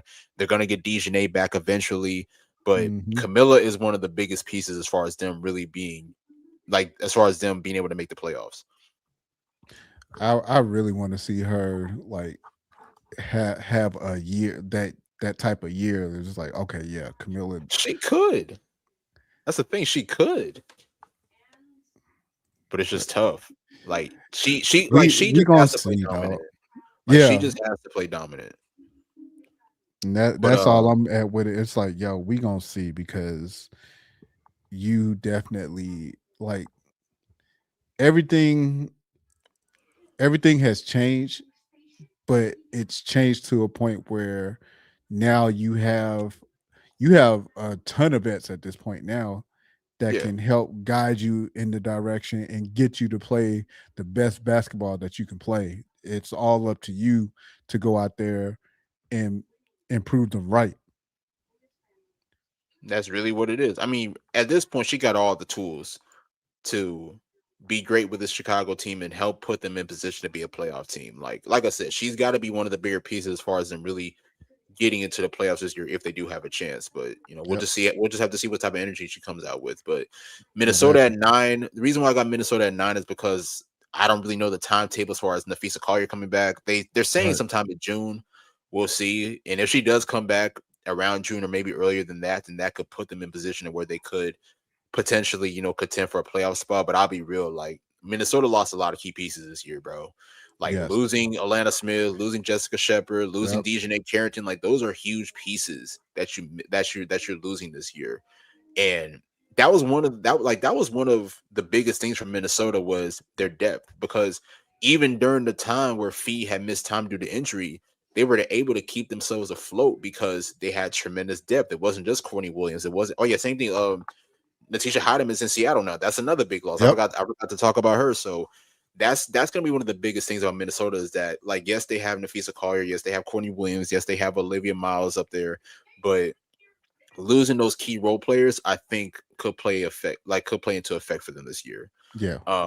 Valkyries at 10. I'll be real. This one kind of hurts me because I do want to see the Valkyries back in the playoffs. I don't know if they'll be talented enough to make it, but I'll be very interested to see Veronica Burton this year, especially coming off of the most improved season this past year. And on top of that, Kayla Thornton, I believe she's going to be healthy this year. So, and I'll be real, Kayla Thornton had a really strong season last year before she got hurt. I think a lot of people forgot about that. Like, I think she was one of the more bigger reasons why Golden State was in position as far as being a playoff team.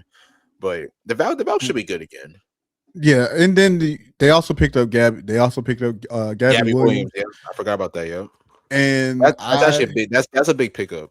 Yes, but I have a sneaky suspicion that Caitlin Chen, of all people, will be a X factor for this team this year. I can watching her play. She looks like she just knows how to make the right plays. She's shifty for the type of player that she is. She's very shifty and can get to the basket. Can get to the basket damn near at will at times.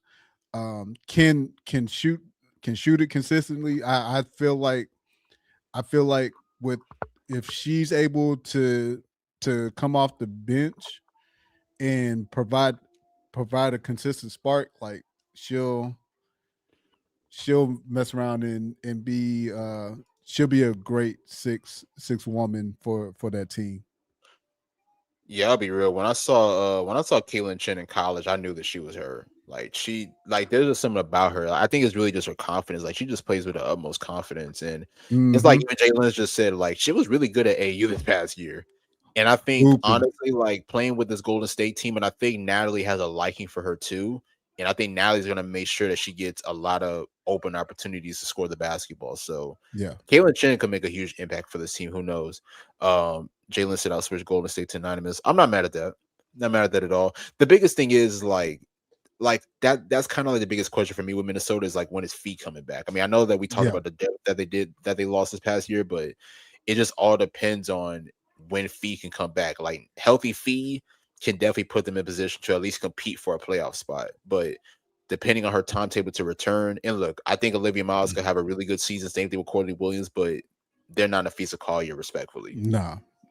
And we also got to take into consideration how long it's going to take her to get into the rhythm. Yeah, get into that rhythm that she played at before. Facts. No, for sure. Seattle at 11. Seattle could be higher too. I'm not gonna lie.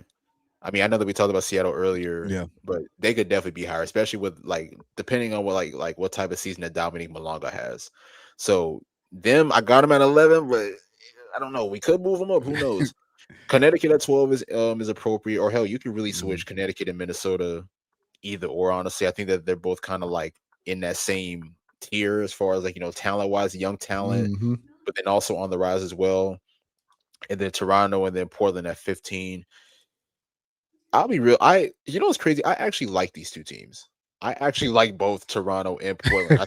I think they really showed me something, especially Portland. Like Portland has a lot of length that I don't think a lot of people are talking about, honestly. And I think two players that really stood out to me for Portland was Jordan Harrison, which she definitely needs to make the roster. Jordan Harrison was huge for them during the preseason.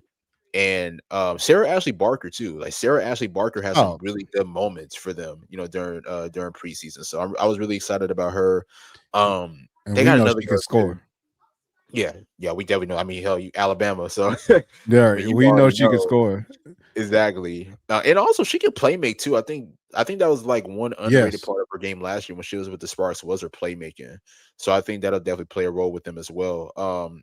It's another girl's name I forgot. I think her name was like Poach or something like that. I can't remember her name off the top of my head, but she was really good. She was really good for them as well. Oh yep. So I'll be real, Toronto from Australia. So like I said, like both Toronto and Portland, I actually like them, but I don't know. The league is just so competitive this year. Like it's super talented. I just don't know where I really. I feel like both Portland and Toronto, they're going to piss a lot of teams off. Oh yeah, without question. They're going to go in. They're going to go in thinking, "Oh, this is an expansion team," and they gonna fuck around and get punched in the mouth. Man, I don't know. I'm thinking about Toronto's roster too. Toronto could really give some teams hell, especially if Marina could get on them heaters. And it's hard to stop Marina when she's on them heaters. Not gonna hold you. Same thing with Slim. Yes. But then you also have key players too, like Timmy Fag-Bentley, who I think is gonna be really big for them as well. So I mean, Toronto could definitely upset some teams this year too. We'll just have to see, how everything translates. Yeah.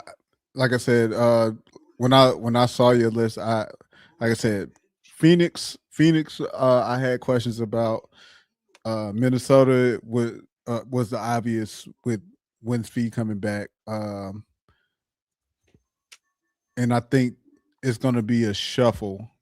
It's going to be a shuffle in that top five. I agree. It's going to be a shuffle. So who would you switch out of the top five? Because I know I got New York, Vegas, Indiana, Atlanta, and LA. It's more in that 3, 4, 5 spot. I'm not mad at that.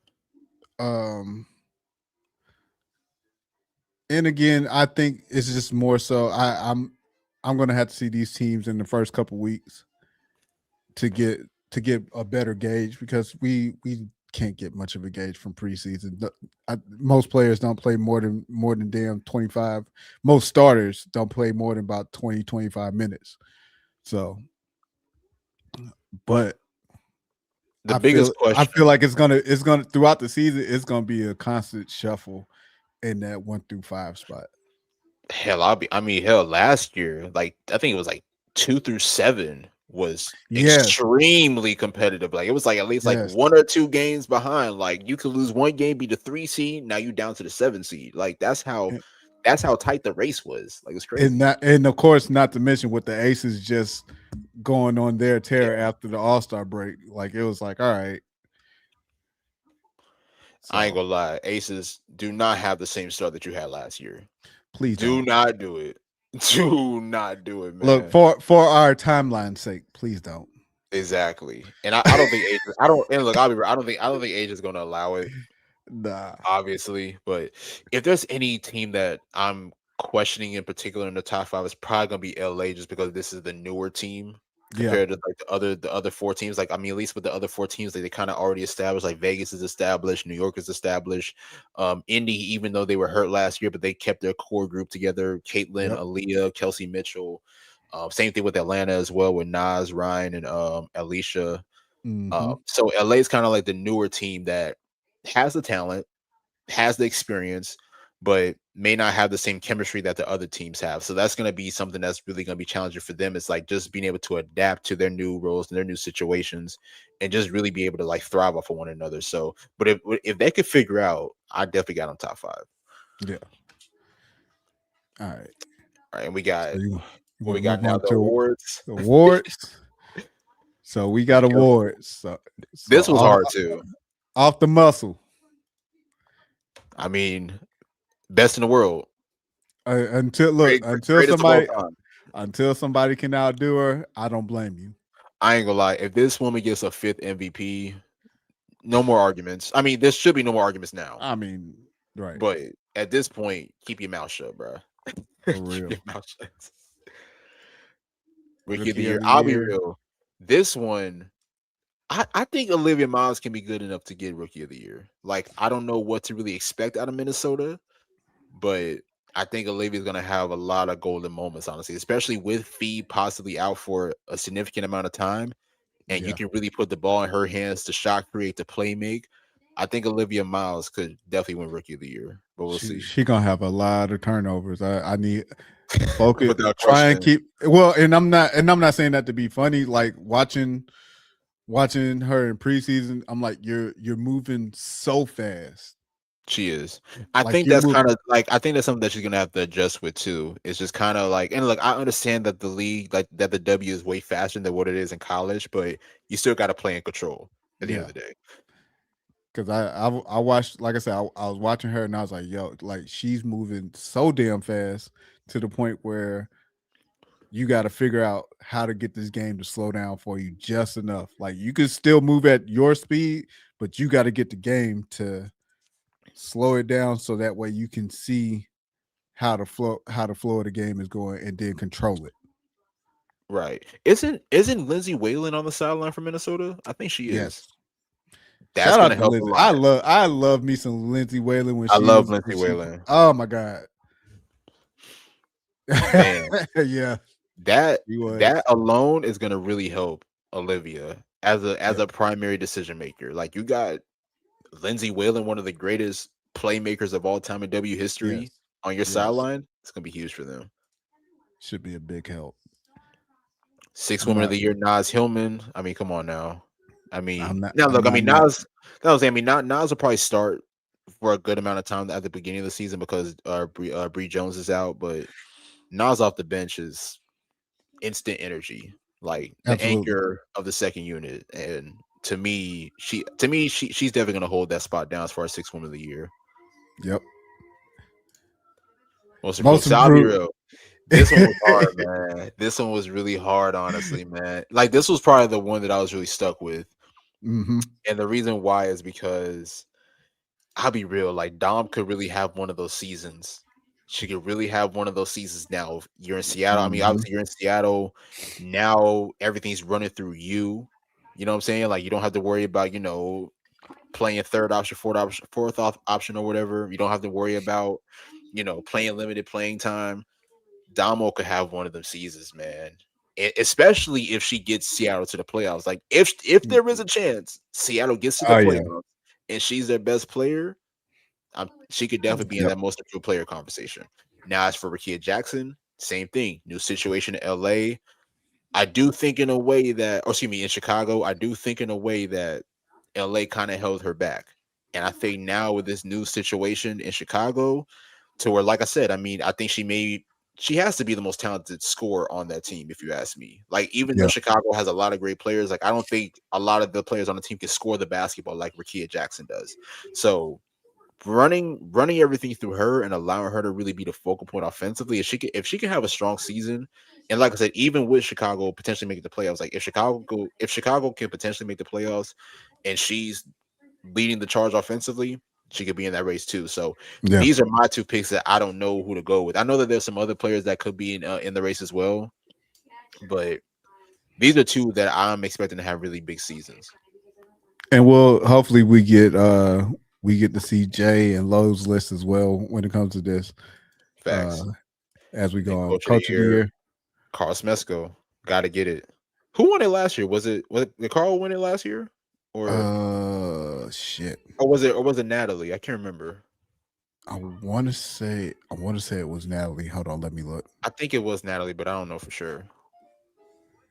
But I'll be real. I think Carl Smesco is definitely gonna be in that conversation again. Like Atlanta's got a new revamped roster. Honestly, an improved roster from last year, if you ask me, and the expectations are high. And I think that he's gonna put this team in a really good position to win, just like he did in his first year. Yeah, it was Natalie. Okay, so this year, I'm definitely expecting Carl to win it. He got the team. You got it. You know what I'm saying? Like I mean, last year they were good, but now this is an improved roster. Yeah, you got an improved roster. Your team is super versatile. Like there should be nothing that you have any issues with outside of just getting your team to play the way that you want them to play as the season goes. I see Tiger said I could see Kennedy having to say. I'm assuming they're talking about most improved. Maybe so. No, I think she was talking about six woman. Okay, I can see that too. I could definitely see that, especially if Kennedy's having a really strong season off the bench. Yeah, that could be it. Hell, it really could be between her and Nas, but I still think Nas will probably have the edge. But yeah,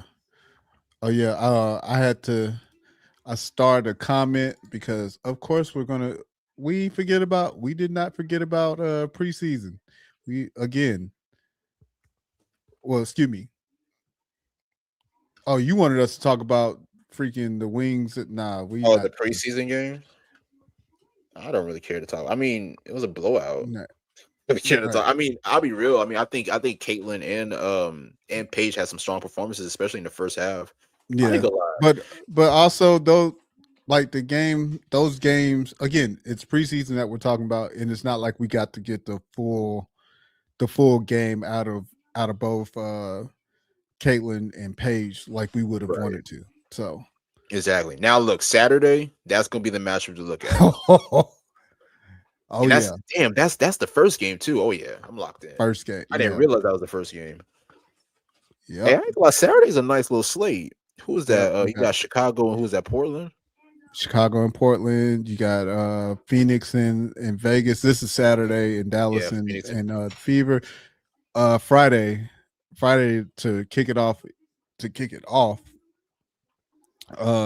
We got Connecticut and New York, Washington and Toronto. I think that's going to be it. That's going to be good. That's going to be a good game. That's going to be good. And then Golden State and Seattle. That's going to be a good game. Hopefully, I'm up to watch that game. Yo, Jalen's, I ain't gonna lie, I saw that too. Like the Aces on a back-to-back at the start of the season is wild, bro. It's absolutely wild. Oh man, I didn't even see. Jeez, and those are two tough matchups too, against Phoenix and then against the Sparks. Oh damn. Well, and I ain't gonna lie, y'all know how the Erica gets up against the Aces, so you're right.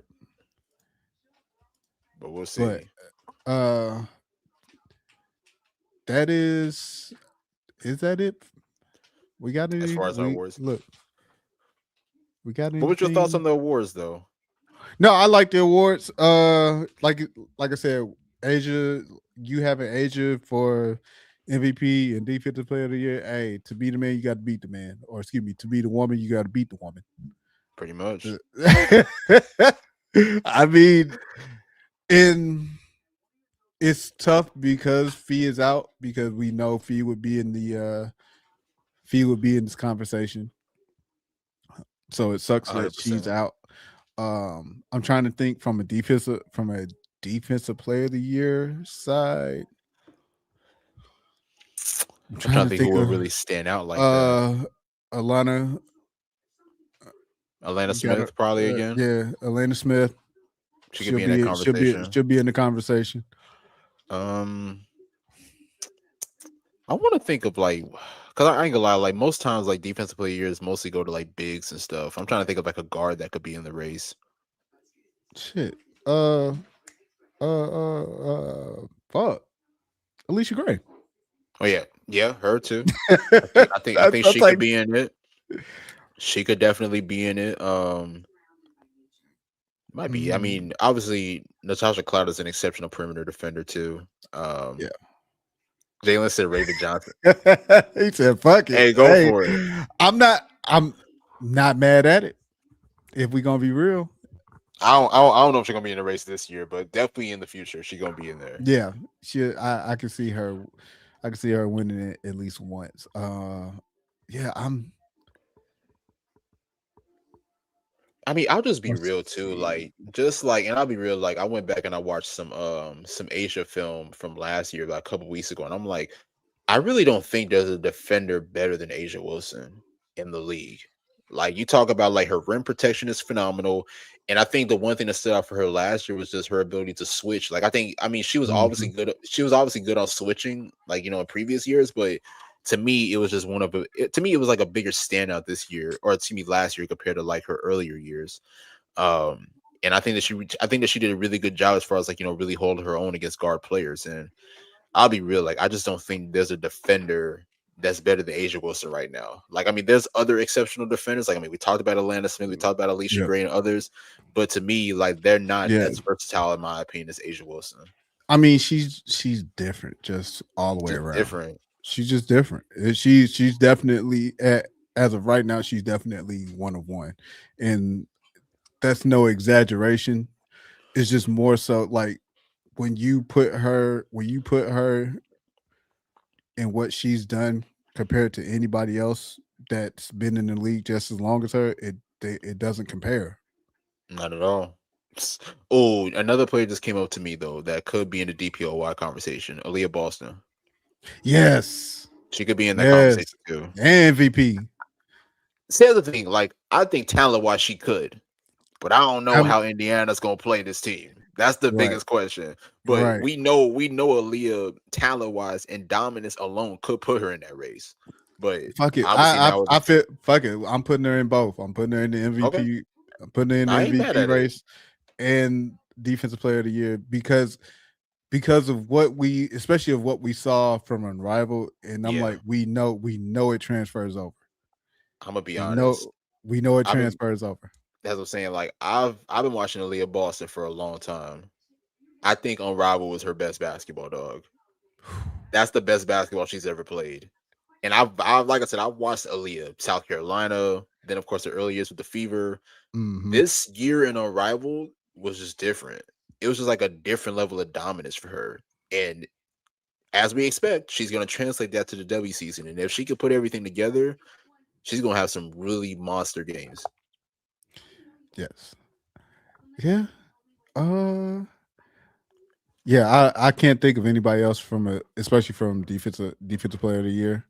I can't not that come to mind. I mean, obviously, you got other great defenders, but I don't know. It's just tough. Yeah, putting us on the spot right now, especially without rosters in front of us, kind of hard to do. But without further ado, of course, look, I'm gonna go ahead and put my disclaimer out here now. This is about to be real short because the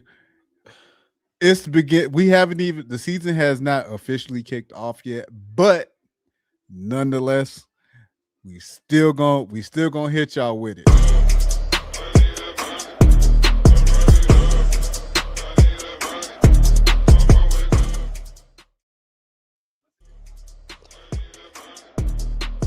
Like I said, get it. The first fit check of the W season. First fit check. We finally made it. This how you know we back. This how you know we back. We gave y'all some during the off season. But it's nothing like when you in season. And of course, off the rip, Anissa Morrow. I don't know how to feel about this. It's crazy. I hate the mismatched boots. Yeah. I get it. It goes with the jacket. Like the fit, I get the fit. Also, this is a 21-year-old fit. Jalen's coming in hot with an 8. I think that's like the only negative part for me is the boots. But besides that, like the jacket's fire, the pants are fire. Like jacket's tough. She got on. I mean, I'm gonna be generous. I'm gonna give her a 5. I'm gonna give her a 5. Okay. I don't want to kick nobody's teeth in early. The season ain't even started yet. I'll give it a 6. Or not. Being generous. I mean, to me, I think that's the only negative thing was the boots. But besides that, everything else was fire. Yeah. We got Paige Beckers at the Met Gala. Yeah, I don't really. Look, this is we have to take into consideration. This is the Met Gala. Yeah. Of course, we not seeing Paige in the dress. I don't know how to judge this for real. Yeah, I'm not gonna kick nobody's teeth in before the season start.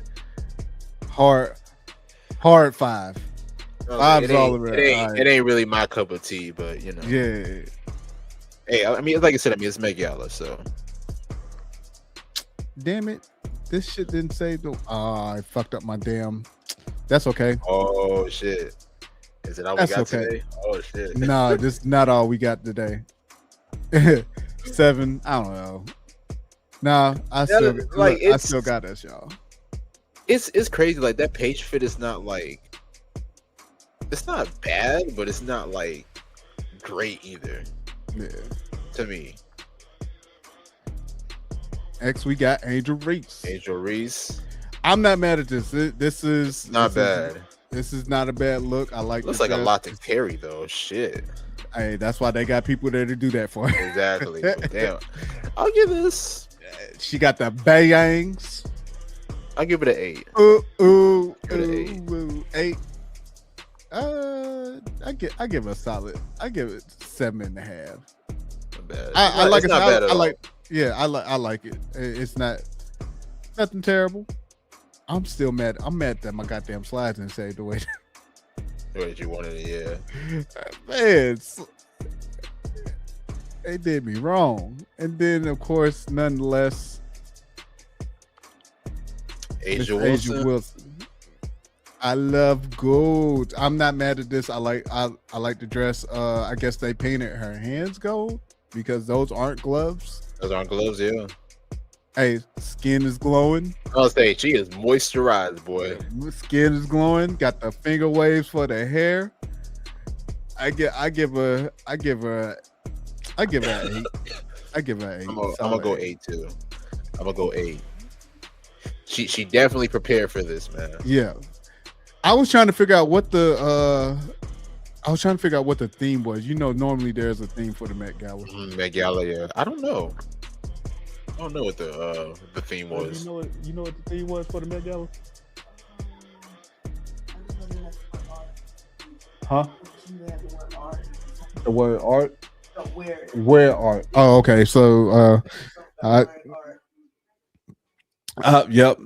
Same. So yeah, art was the theme. So okay. So now like Paige's suit makes sense. Okay. Although I did see a little bit of ridiculousness. D Wade, what are we doing? I didn't even see D Wade. I don't know what he had on. D Wade had on he had on a suit, but he had no sleeves. It sounds like a D Wade fit. I ain't gonna lie. It was definitely a D Wade fit. Who else was there? Of course, Russ and Sierra was there. Russell Westbrook was there.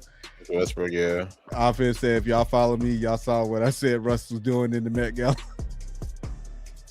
But no, obviously Beyonce, Jay-Z, and their daughter was there. Yep. Blue in the building. Look, the manager. Blue is definitely the manager of that household. Without question. She is definitely. But no, solid lineup. of Again, I'm sorry. I'm sorry for the short list of short run of pitchers, y'all. Again, it's the beginning of the season. We haven't got anything yet. Trust me, we're gonna have plenty starting on Friday. I feel it in my bones.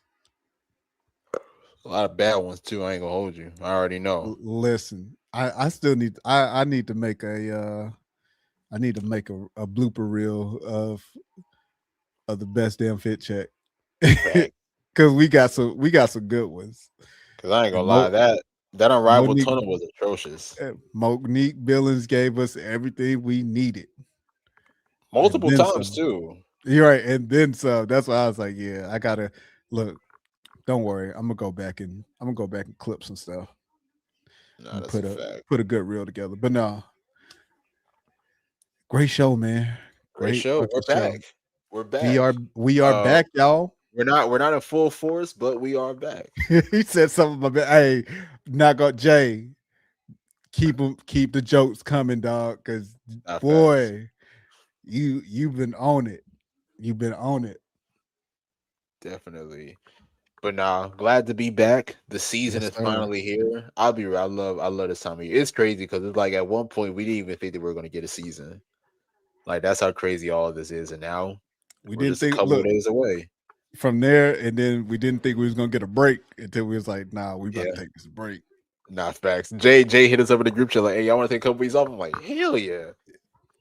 And look, I mean, I know It was needed. It was needed. It was it so was needed. definitely needed. And that's the thing that people gotta understand too. Like, I know that people be getting upset whenever we do take breaks. And it's like, look, like we love doing this. Like, we definitely love doing this, but y'all don't understand like the mental aspect that it really takes for us to get ready for this show. Like, we be having to watch games, then take all the notes and stuff. Because at the end of the day, we ain't gonna bullshit nobody. Like, we gonna be ready. Like, Right. if we gonna come on here and talk hoops, we gonna make sure that we ready every single time.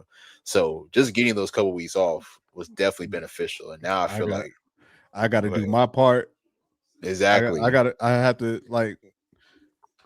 I think a lot of there's a lot of misconception when it comes to podcasting Yeah. because that's what people hear. Oh, you have a podcast, and it's like, no, it's not that. Like we take this shit very very serious Fact. because we are putting our names on this. We are putting not only our names, but we're putting our names. Look, our NIL name, image, and likeness into this. Like y'all get to see us in real time if you pull up to the live. But the fact that all four of us do our part to make this show go, and we want to make sure that we continue to put on a not only a good show but a great show every time we hit this button to go live. So and y'all are the reason that we do this. So like don't get it twisted. Like of course we would do this even if we didn't have a even if we didn't have an audience because we love basketball that much. But the fact that you guys rock with us, you guys show up every week whenever we do an episode, like it we greatly appreciate it. So again, the taking that time off is just to help us regenerate, get ourselves together and get ready to put on a great time for throughout the season. And y'all know how we get down. So we go make sure we have a good black ass time on this show. And Hopefully I next say week we'll have and I say everybody. yeah, and I say black ass time because we are black. Now, don't get it. I mean, they already know what it is. Y'all know what it is. Exactly. Y'all know the motherfucking vibes. Or hold on. That's my saying for our good sister Lo. Y'all know what the fuck going on. Definitely missed that shit tonight. Oh my Definitely god. missed that shit. But no, we should be back in full force next week. Hopefully, Yeah. hopefully. I know that Jay's still recovering from his knee surgery. So Yes. I know he's in physical therapy right now. So making progress. Definitely making Oh yeah. progress. He looks good. He looks good. He looks Because good. I'm proud of our brother. now it's a fact. But As y'all know, y'all see the QR code at the top here above me. Make sure to subscribe anywhere. All of our platforms, YouTube. I always forget Twitter. Yes, YouTube, Twitter, Substack. Mhm. Substack is about to ramp up as season starts back. So be prepared to get all the articles that you need. Exactly. We will try and post like when, as far as photographers are concerned, like we'll try and post some content from any games that we actually get captured pictures and all that good stuff. So I'm trying my best to get into this content game. I just, again, for me, I just like to go in there, get my shots, get up out of there. But I'm trying to expand that. Like I said, I did some video, collab the video with the pictures, so I will try and do that a little bit more as I continue to do this. So y'all bear with me and all the other photographers and everybody else that has a part in this on this team. Sorry. Facts. Also, real quick, shout out to Marcus. Shout out to Marcus as well. Marcus Yo, is a funny dude, and he's talented, really talented at what he does. yes, but he is a funny dude. if y'all do not follow, go follow this man on Twitter. Facts. Please go follow. If you want to get a good laugh, hold up before I send y'all over there. You have to have a good sense of humor, a good dark sense of humor. Yeah. But he's making fun of himself, so right. I'm just saying, go follow that man, dog. Marcus be having he had me rolling, in stitches, bro. dog. That dude is insane. Every time y'all send a video of his in the group chat, I'll be crying, bro. Dog. And I have to go. I'm forced to go comment because I'm like, yo, what is wrong with you? Exactly. Should be nuts. But now shout out to the whole team. You know, we got a great roster of people who are gonna be up, boots on the ground, covering a lot of W this season. So we're gonna be hands on deck everywhere, man. Like there's not a place where nobody's gonna know best damn W show. So I'm excited. I'm excited to see what the season has in store for us. Dog, we up around here. I keep telling you, hey, we up. We are up. We are up. Don't get it twisted. Somewhere. Don't get it twisted. We are up. I ain't got it on me. Damn. It's up. I can't find it. Oh well. And I just can't. I'm glad the season's here. I'm glad like we're getting back to the swing of things. Can't wait to get everything flowing. Can't wait for All-Star. Definitely can't wait for All-Star. Woo. Hey, everybody pull up to Chicago. It's gonna be a damn time, dog. A damn time is gonna be had, bro. A good ass time's gonna be had. Man, we should do a live show out there. We need to talk about that because that'll be dope. We got to talk to Jay. Yeah, we definitely got to talk to Jay. Yeah, we got to talk to Jay.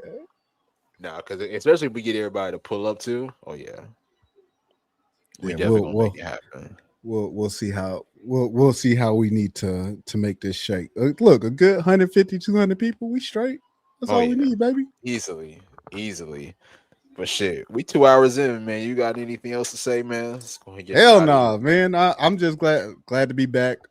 Greatly appreciate everybody for coming in and rocking with me and Nick, man. I know the whole crew is not here, but we still gonna give y'all this content as always. We love y'all. We appreciate y'all. So we thank y'all. Yes, sir. And until next time, you guys, man. Appreciate y'all for tuning in, man. And yes, sir. We gone. Oh, what my shit at? One band, one sound. They give me my theme music.